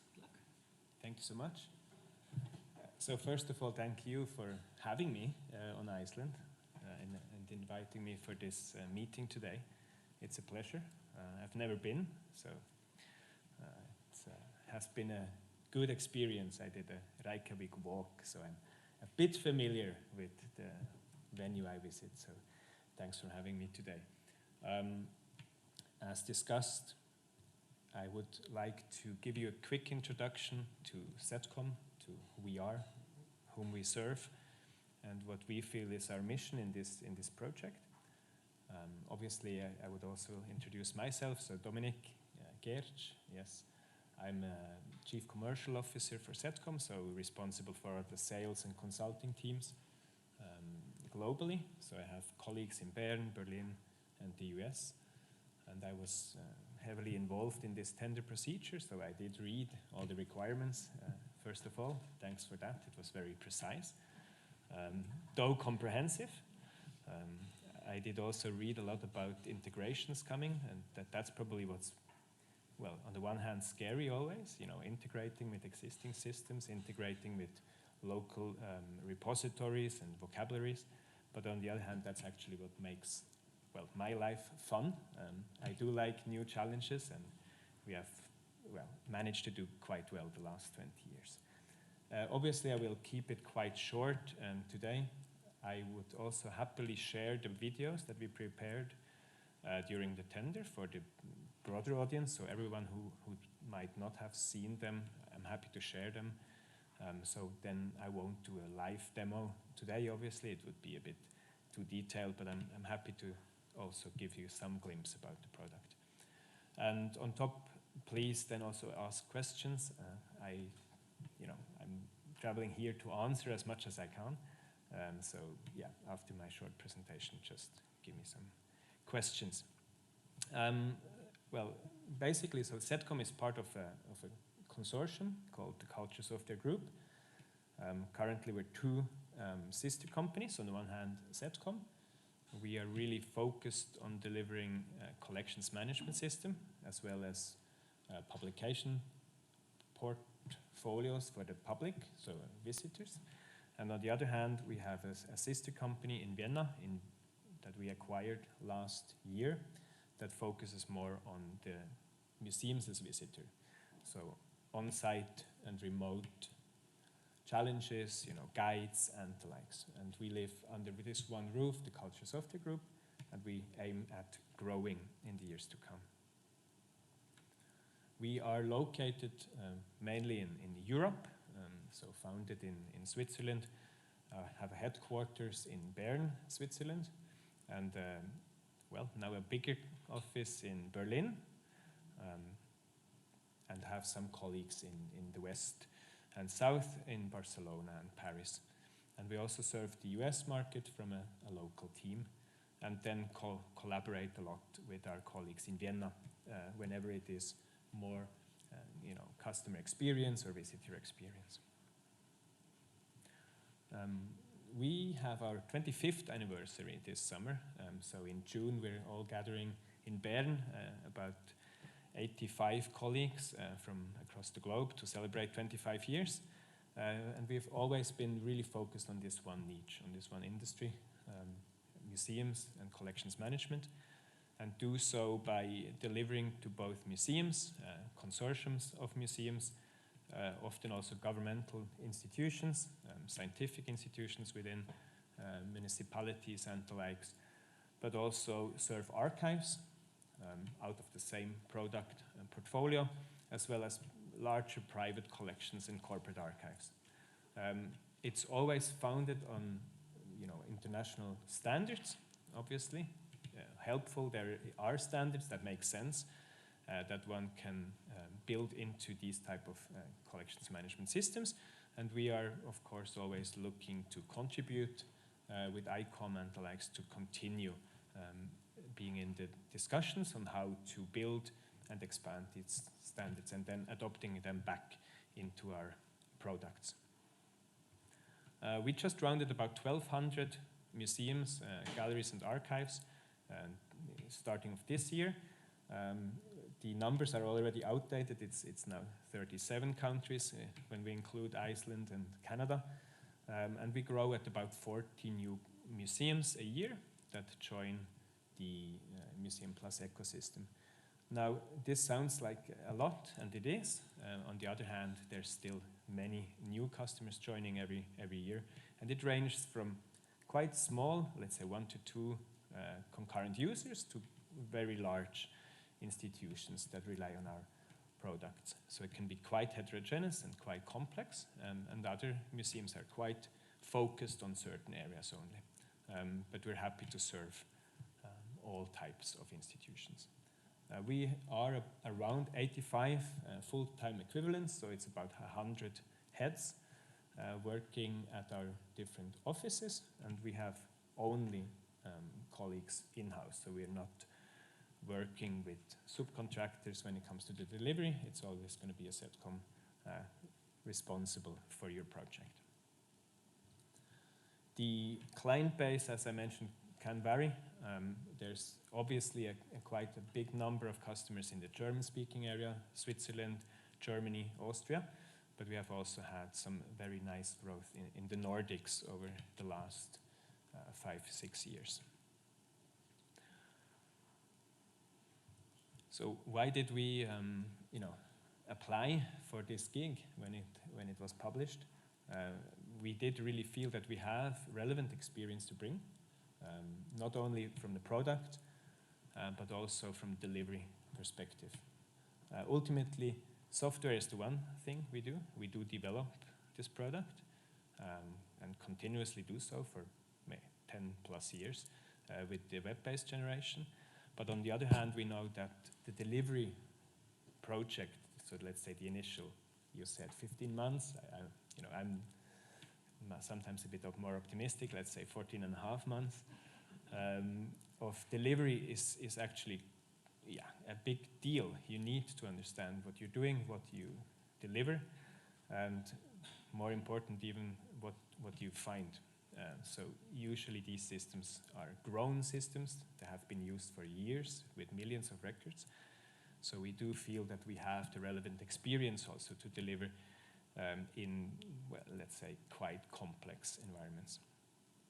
I did want to bring some cases. So we did, for example, deliver to the Finnish Museums Association, where currently it's 39 institutions live under one Museum Plus roof, so to speak.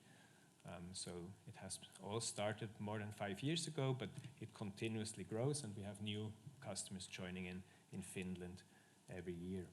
In this particular case, it replaced an existing Finnish system, and then all the data was ported over. We also delivered a solution to the National Museums in Oslo. They had different systems, different integrations for the 5 National Museums institutions, and they now live in one Museum Plus ecosystem. So from the design museum to architecture, they all share a common basis of data. Of course, not all the records, but they can always benefit from each other when it comes to a shared vocabulary, a shared person repository, and the likes. And the similar would be with their, not sister, but former sibling in Stockholm, where we do the same, where we also deliver one central piece of software. So these were more, of course, the Nordics.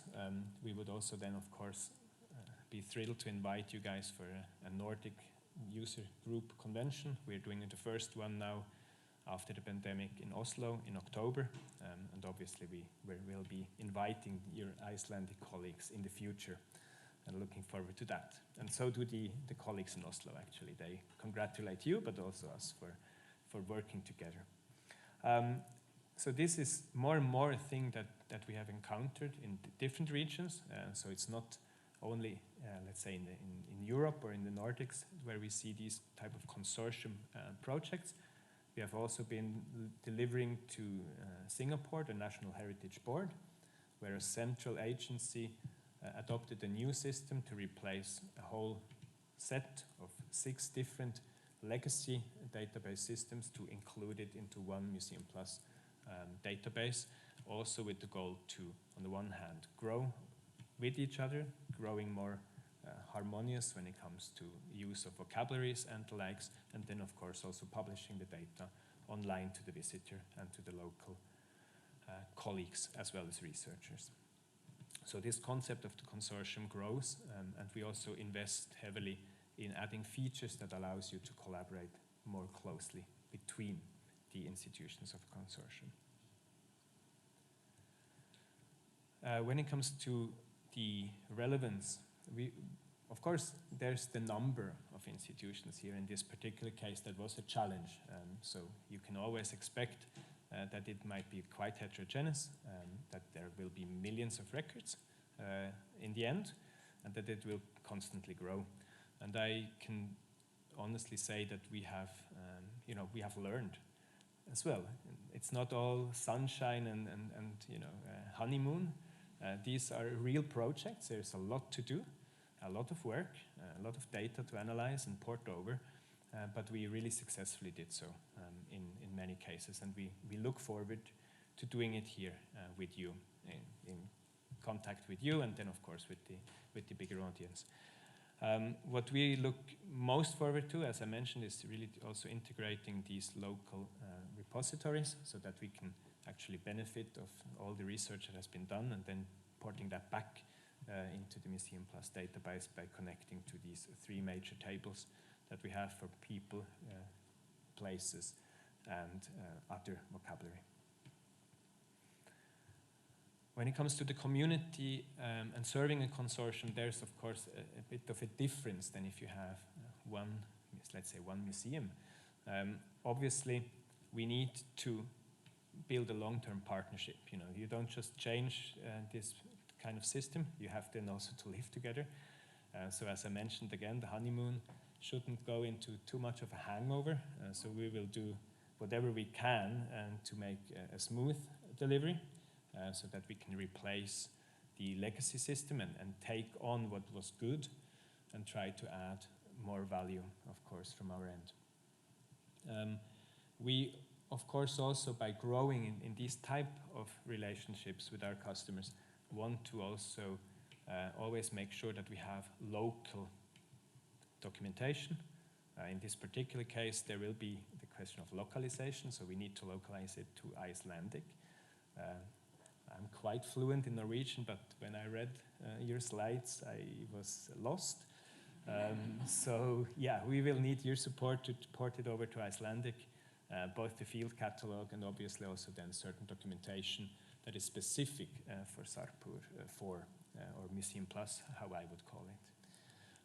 On the other hand, we really feel that bringing more bespoke videos for your type of product will be helpful, so let's produce them together. You made us produce videos already, so we got a bit of learning out of that tender, so let's bring that on and then really produce helping videos so that onboarding gets smoother and is really bespoke to what you see and not just to some generic user manual. The other aspect that we strongly feel, and that is a learning actually from Finland, is that sometimes the distance gets a bit distant. We win new projects, we do new deliveries, and you don't visit every couple of months, and then sometimes things get lost in translation or just get lost in the heat of the everyday's work. So that's why we implement, and we are going to implement quarterly meetings that we can attend to, where you guys can ask questions in with the user base, moderated, of course, and centrally with you, so that we can bring new aspects, new rollouts, but also some, maybe key use cases to the group. I think that should prove to be a means to interact more closely and hopefully, make conversation ongoing and not just a one-off project. So you can, challenge me in well, what did you say? 15 months plus. So then it would be, sometimes in 2025 we should hold our first quarterly meeting, and if I'm not attending, then you can write me an email. Why didn't you come? It's on a slide, so yes. Any questions so far? So about the general before I would move on. Perhaps the one with chapter 3 closing? Yes, that's true. Almost forgot that. No, so basically it's always a bit the same approach. So the existing system usually, of course, runs until a certain date where we define that there's a data freeze. We're quite quick in porting over data, but just the pure metric makes it a necessity to freeze the current system at a certain date. So we need to identify a smart date to close it. Usually it's close to some holidays or the likes, or summer. Christmas is also often good, where people don't really need to rely on heavily entering new information. Then we define that date, and we would have usually a weekend or so to cut over production. Oftentimes the current system then still remains available for a certain period of time as a read-only environment. That really depends on the agreement with the current vendor, of course, if that's allowed. We have often had good experience with that. Just a couple of, usually 1 to 2 months, where there would still be read-only access to Sarpur 3. But again, I think that's something that we need to figure out if it's feasible, but the cutover should be quite quick. Now, obviously, you need training before, so there's going to be the training sessions and everything before the actual port over and go live. And then after the go live, there's what we call a hypercare phase. We usually see in bigger projects, you need certain weeks and months to adopt a new product. I just recently switched one of my core products to something that I felt was much better. And then the first 2 months I was like, okay, I still need to learn. And we expect that. So we're going to have a hypercare phase where we have the 3 first months. Our account manager will then work closely with some of your representatives in order to have weekly meetings, feedbacks, and then also some additional trainings if needed. And that should make the transition quite smooth, but from a technical standpoint, we would have a quite short data freeze, I would expect. Probably about 3 full days at least, but usually with the weekend, because a lot of the processes just need to run to just basically copy a lot of stuff. Mostly the digital assets take time.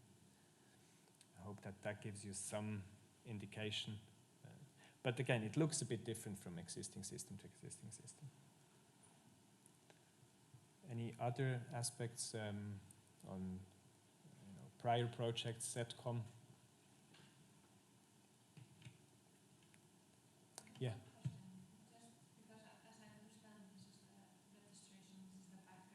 Yep.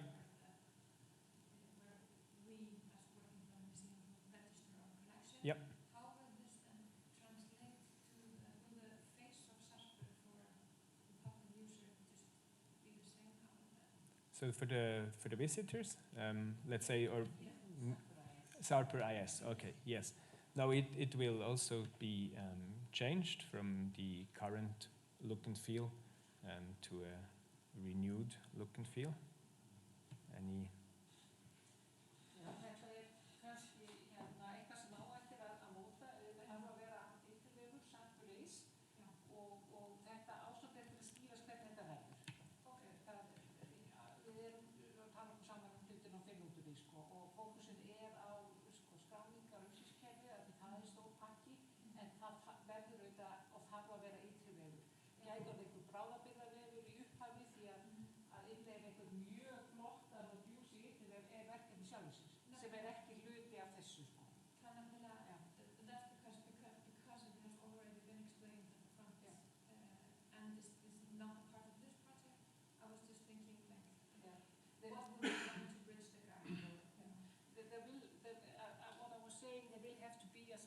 when we go live, Yep. obviously.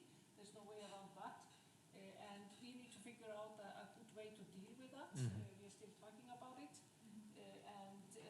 And then in the longer term, we might have a project, another project, which would then deal with only the Sarpsborg's website. There are multiple opportunities to expose the data from this new system to the outside world, websites or whatever.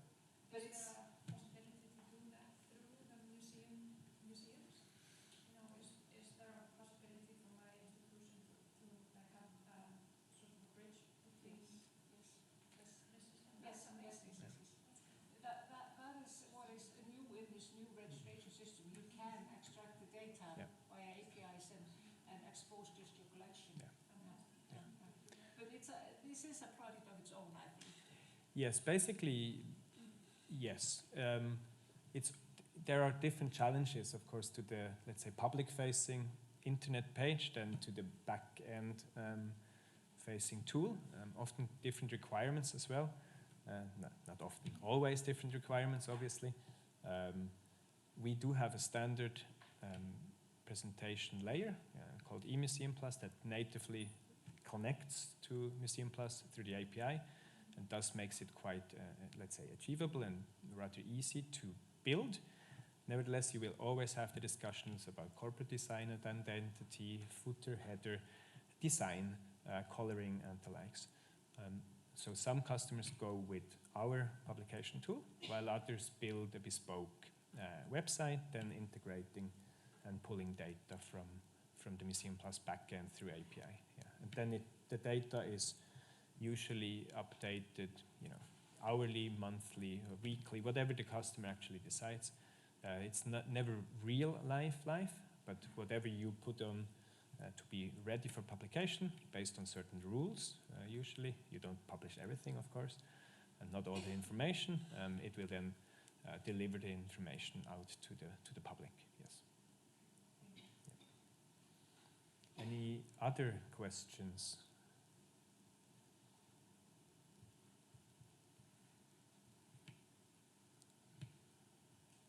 I also brought some slides just to walk you through some main functionality. And again, I'm happy to bring, first of all, the videos that we recorded with more detailed use cases where you can see it in action.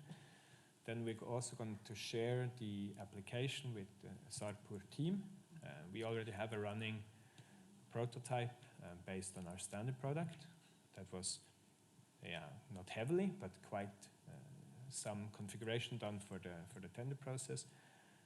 So it's not a mock-up, it's a live system that we can share with you so that you can start taking it into use. And then whenever needed, again, reach out to us through Sarpur to get more information. So basically, just to avoid doing a live demo today, I just wanted to bring some core ideas and why I felt it was probably important. So as you mentioned, there will be like a back-end application serving different roles within an institution. Museum Plus Collections Management System is on the one hand documentation, scientific documentation of the cultural heritage, including persons, artists, participants, other people involved or surrounding this cultural heritage, as well as many business processes. It can be loan committees, it could be preparing for exhibition, registrar work, and the likes. And that all lives in this, let's say, back-end Museum Plus system, where we will then cover different jobs. Obviously, we need to have a good search engine helping you to find objects. That's always going to be located, and you will always have a search available on your left-hand side on the screen so that you can search, query towards the database, while you will still see your result. So you can see search results, but also then more metadata on the individual piece. And we will have an integration with all the existing files and digital assets. So typically pictures, of course, photographs.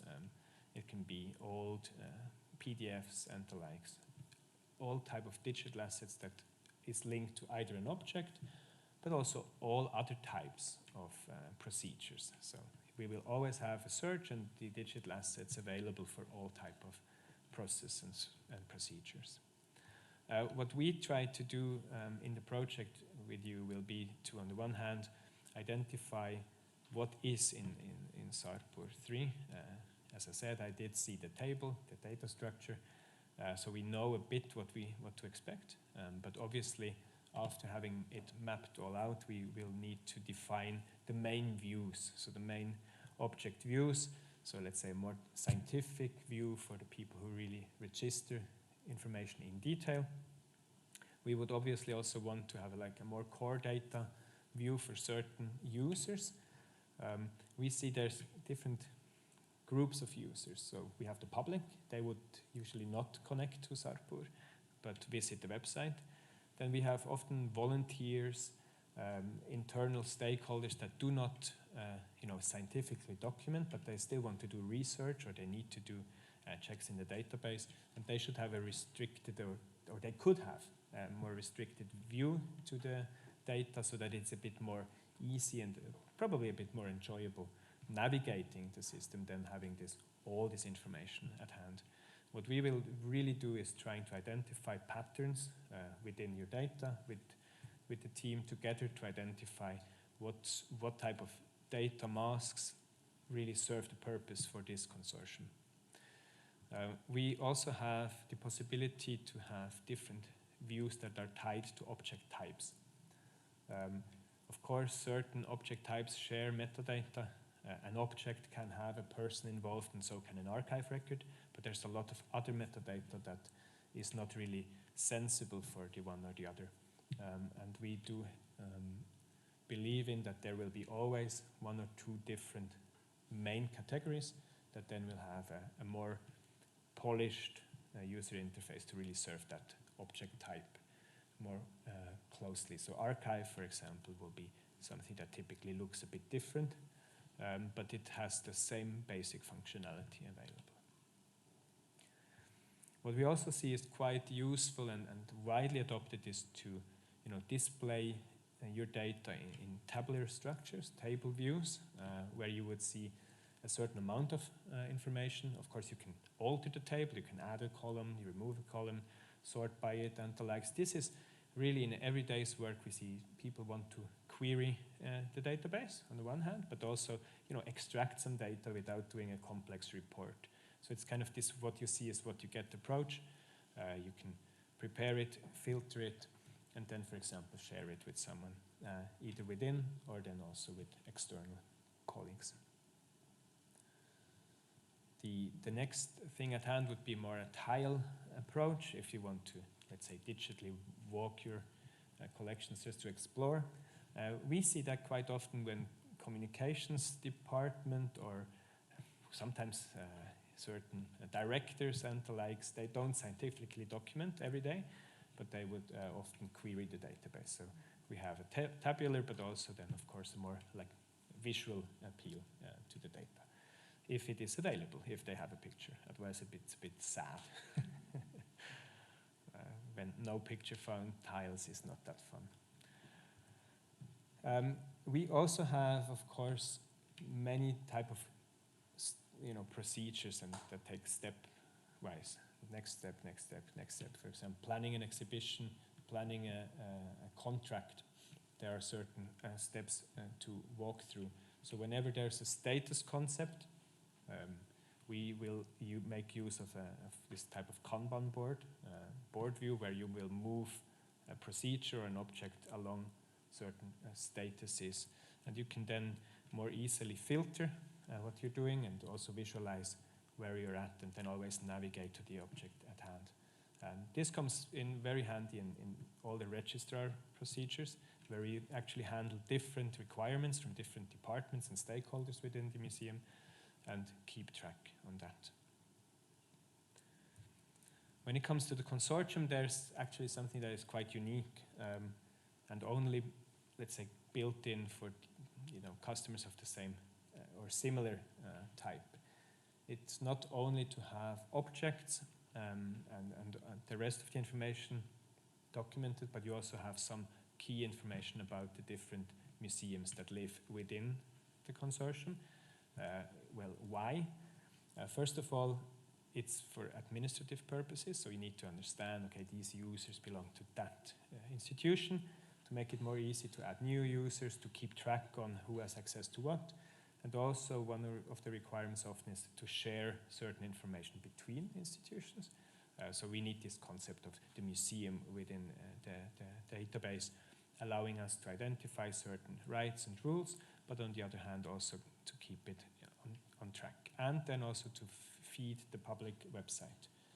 We need to know some information about each individual museum in order to make appealing online collections. So that's why we keep track on that in a module that is not available to each customer. If you're a one museum customer, then you don't use that type of module and functionality. What's also, of course, important is reliance on us as a vendor. It is a fact. Once you have a product and you go with someone, you are in a relationship for many years. And on the other hand, you don't want to run to us to do some minor adjustments, add a new field, or do an adjustment on the field catalog or on the view, vocabulary. So the system can be evolved by the colleagues at Sarpur, and we actually made sure that all the functionality that allows you to grow it is there. So you as a community can together then also evolve in the system without having to, let's be frank, pay me every time you want a label to be changed. And that's really important.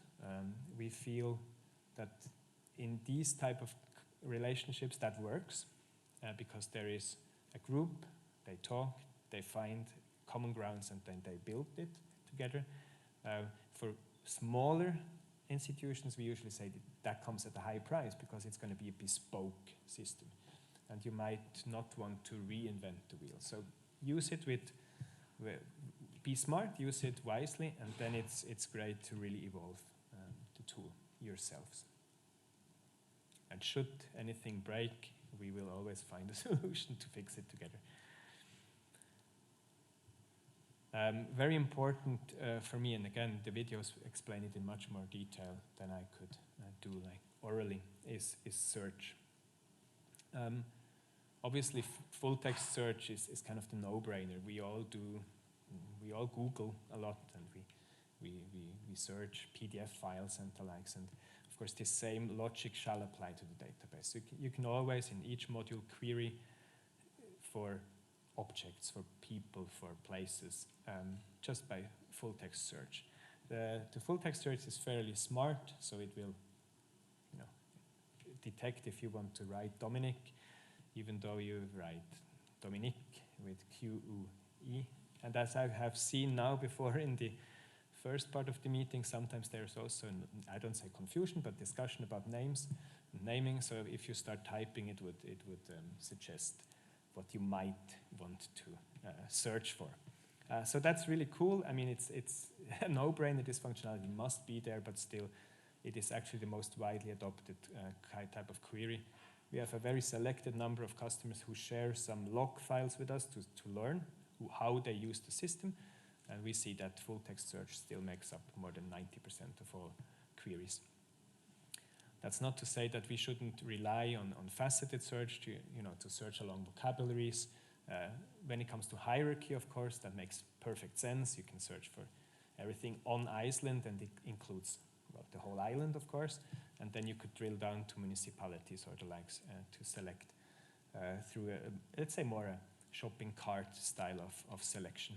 You can, of course, also combine it, so you can always combine all the type of searches and use free text search to be more specific. And last but not least, there's, of course, also this more typical Boolean-like query, where you can have multiple search entries to say, okay, I want everything on Iceland from an artist who has traveled Switzerland, something like that.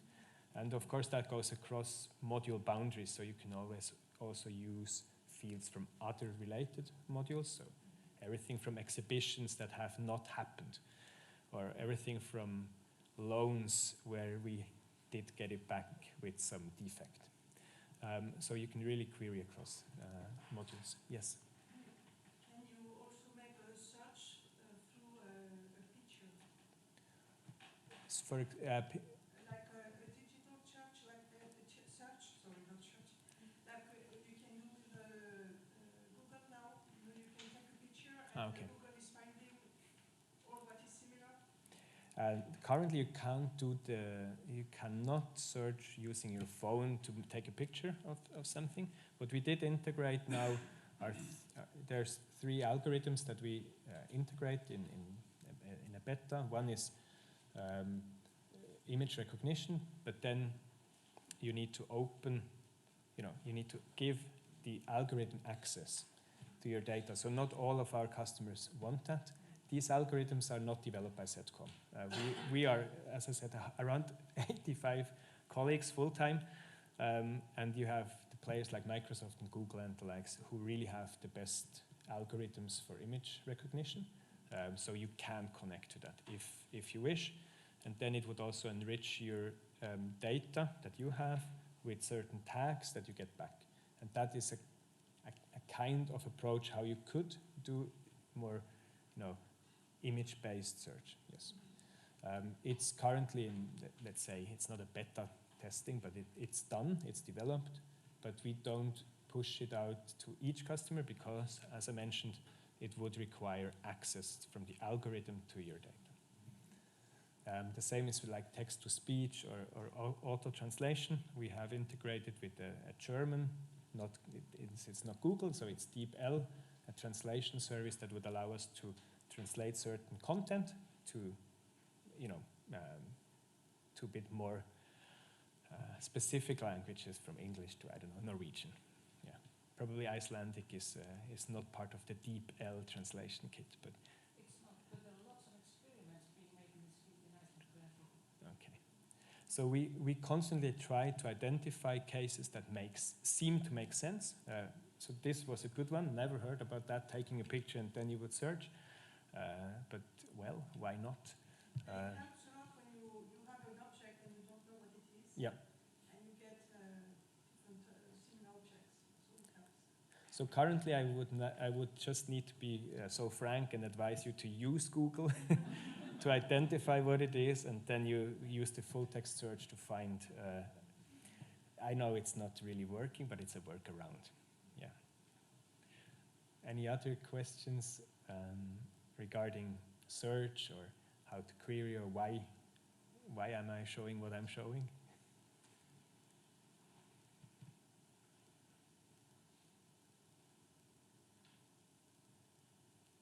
Good. You can also, of course, use the geographic information if you have it at hand.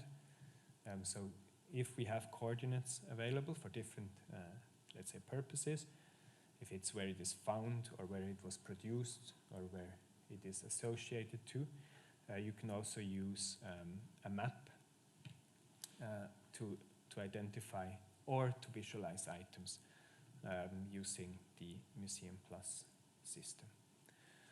So these are kind of just like some ideas of functionality that I thought could be interesting for the general audience here. Of course, I have a running system, so when we have coffee, just hit me with questions.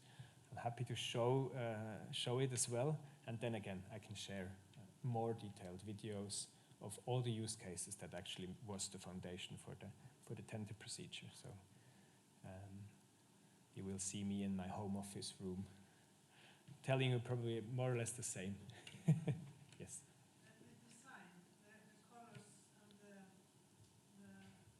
type of letters you use. Yeah. Is that something that you have been using for a long time, or are you changing? Mm-hmm. Design, is it changing all the time? Well, no, it's not changing all the time. That would be a bit confusing, I think, for the majority of users.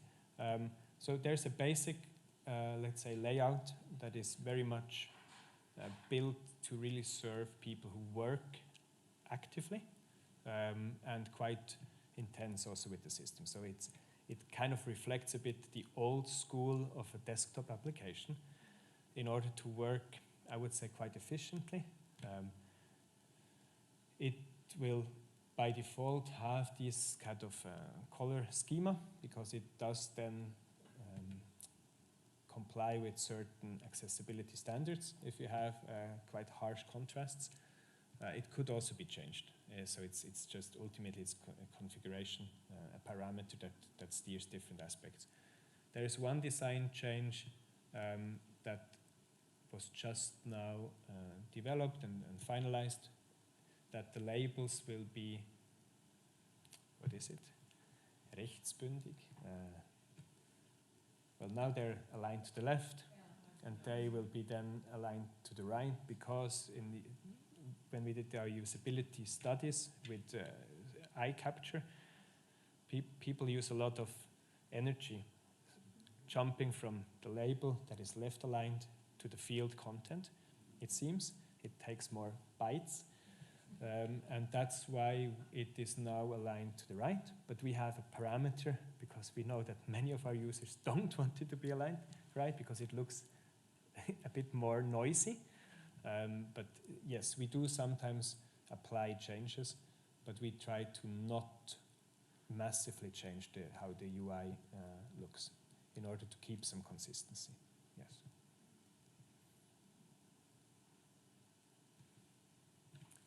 So yeah. So museum has been using PhotoStation for our photographic collection. Yeah. But we have made the decision to move to Sarpur.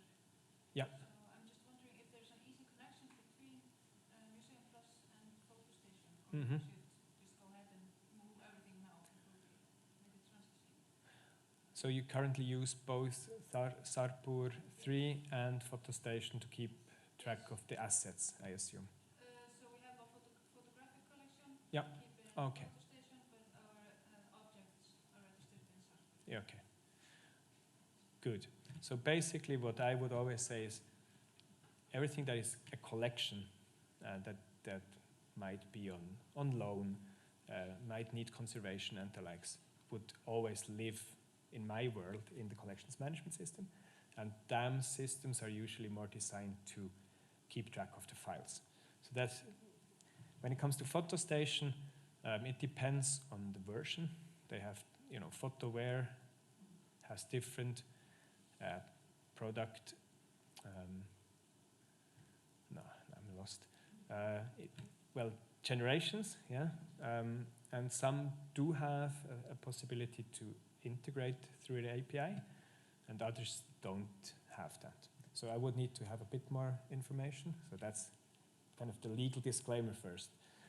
When it comes to integration with PhotoWare, we did it twice, where we do exchange metadata from the collections management system to the PhotoWare system, and then we retrieve digital assets and some PhotoWare metadata back into Museum Plus. So that is possible. Again, we would need to learn a bit more about the details. Typically, this is rather necessary if you want to do, digital long-time preservation of files. If you have a lot of files that you actually work actively with, in comparison to, let's say, more static amount of files that just are there. But technically, it's possible, yeah, if it's the right generation of PhotoWare. And then the flow needs to be defined. Yeah. So with these things, I think the devil is in the details. So I just wanted to add, I do agree with Dominic that this is not a question that can be answered with yes or no. This depends on many things and needs to be analyzed in every case in order to determine what is the best way forward here. So there's no yes or no. It requires more analysis. Yes, it does. Yeah. So, Thank you, Dominic. I'm so excited for this new solution. But can you say a little more about the import-export functionality of the system? Yes. So let's start with export first. Export, we do have API-based export. That's, let's say, the most robust when it comes to heavy amounts of data, lots of data, where you would deliver data, for example, to your public website. Then you have a data source. We have a module that allows you to create different data sources. So you do a definition of the metadata that you want to export. As you can imagine, when you have more complex data to export, for example, references, you need to sometimes have a certain functionality that fetches information and concatenates it, for example. So all that can be done in the data source first, and then you make it available through API. But you can also use the same data source to create export templates. It could be Excel-based templates, Word-based templates, PDFs, and the likes, where we do provide with the functionality to evolve it and do it yourself. We see a heavy use of Office-based exports still in everyday's work. So loan agreements, contracts, condition reports, that's usually a typical report that you would use and export out of the system. Then there's obviously also the requirement to deliver data to, for example, harvesting platforms, where you want to deliver your data in a Lido XML structure or in a JSON structure to some other recipient. So all these formats are there. What's less and less are like comma separated is possible, but it's not that usual anymore, or RTF and text-based style. It's a bit out of vogue due to better, delivery mechanisms. So typically, whenever it is a report that doesn't need to be, picture perfect, pixel perfect, then we use, this type of Office-based export. When it comes to the requirement that it must create an annual report or something that has a very, very specific design and CI/CD, then we need to build it with Jasper reports. It's an open source library, but allowing us to do pixel perfect reports. It's a very, very few reports that are built that way. Mostly PDFs and the likes is more than sufficient. And that's all done there, so for you to then also grow it.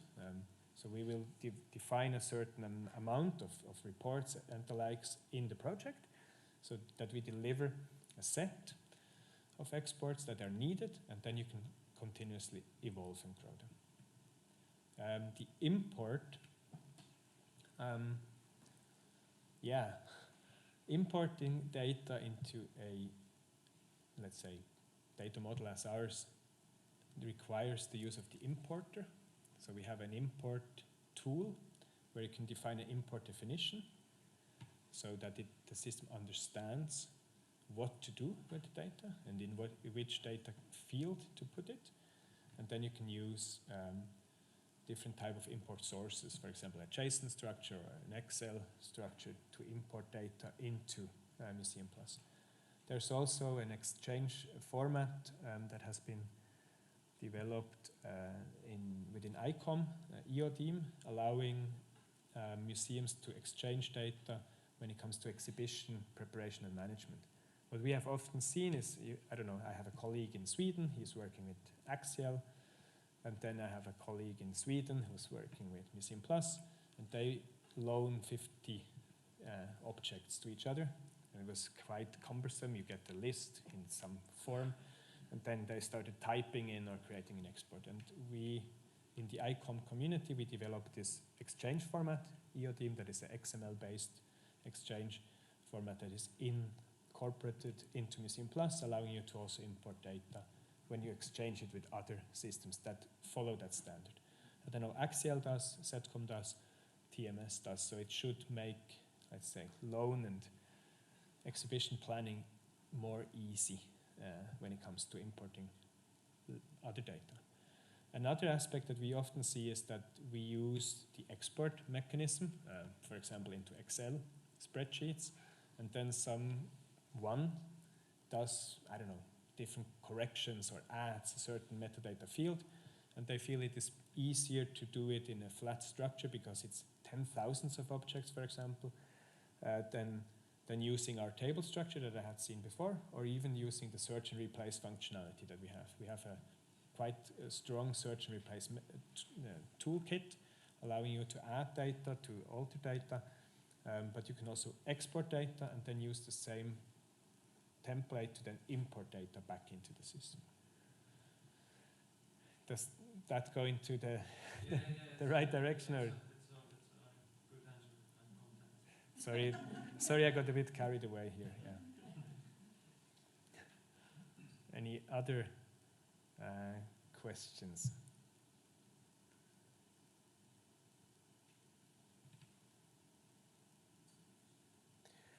I in any way wanted to mention, because it was discussed before, first in Icelandic and then in English. So we are discussing the possibility to use the online collection, eMuseum Plus, for let's say quite immediate publication of the data. We as SETCOM do develop this as a proper product. So that's probably the main differentiator between a bespoke website that usually is not just the online catalog, but if a museum decides to do a redesign of their collection, sometimes they also decide to do a redesign of their online collection, and then it follows very, very specific, CI/CD rules and design logic, and that then we would only deliver the data through API to that website. When we would use eMuseum Plus, we can connect it to the system, and then we would obviously need to adjust the design and appearance of it to reflect Sarpur IS, and not, it's not a SETCOM branded design, obviously.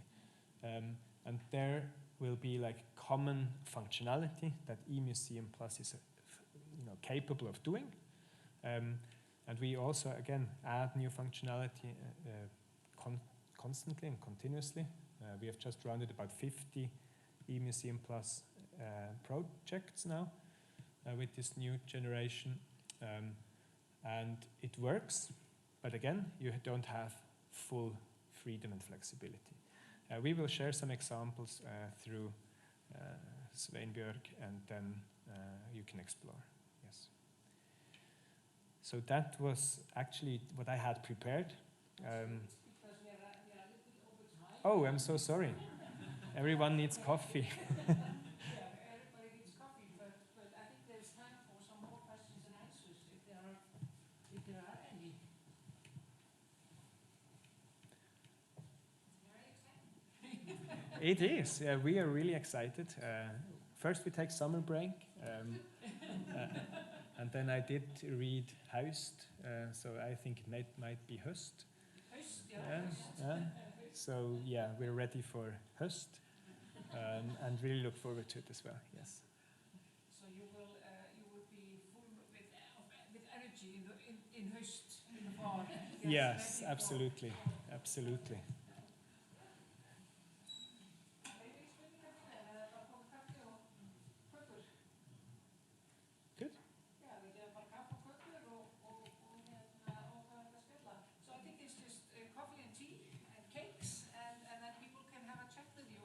Brilliant. Yes, thank you, Dominic. Thank you.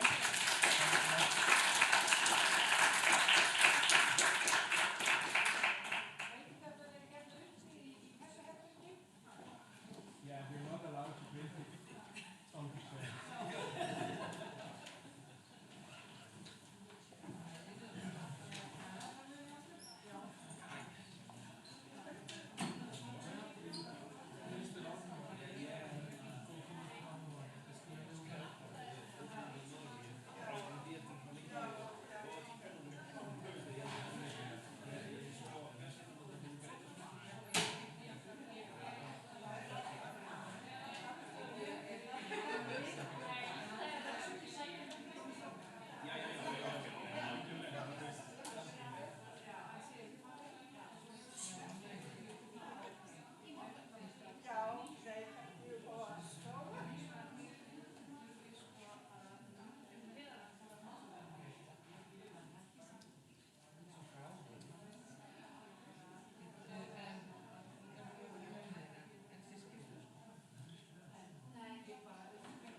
mætinguna.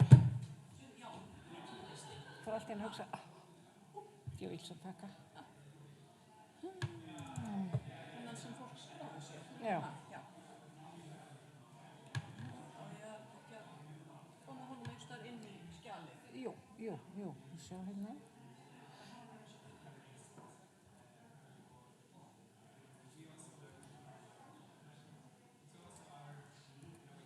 Það er skjút.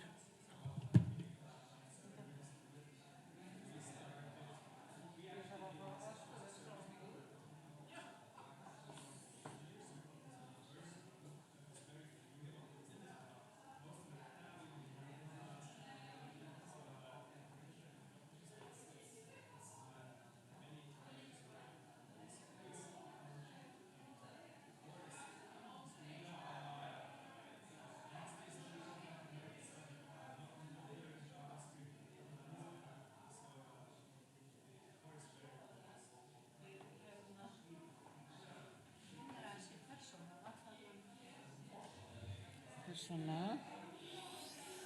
Hérna. Hvað við? Kannski ekki einn eins og bara persóna. Hvað skrifaði ég? Persóna? Nei. En með stórum, persóna 1. Þetta er persóna 1. Stórum. Persóna 1, já, sjá svona. Það er ekki.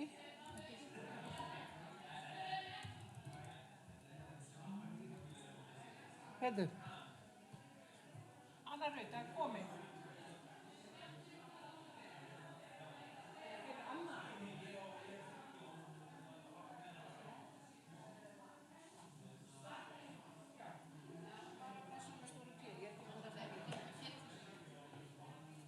Hann er held ég eitthvað að gera allavega. Já, ok. Mér syns það. Er ekki þessi fulltrúar á fundi núna? Jú. Hvað er hann cirka lengi? Hann er hérna, svona mestari verkefni. Og þá, Heyrðu, nei, það virkar ekki. eftir hann, Já. þá er Dominik með ykkur að funda. Já, á Þannig að við stjórnarfundi. erum hálftíma að fara núna lág. Já, Ok. já. Það eru býtu? Já.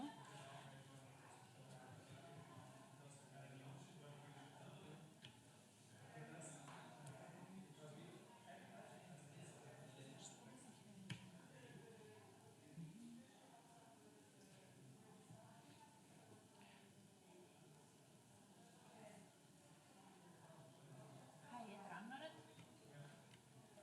Heyrðu, hvað er eftir lykilorðið á tölvunum? Er það ekki persóna? Nú fyrirlist það sal. Persóna 1 punktur með stóri P. Við komum til Ég að glemdi þessu punkt. persóna, Persóna 1 einn punktur, svona sjá hvað þetta er rétt hjá mér.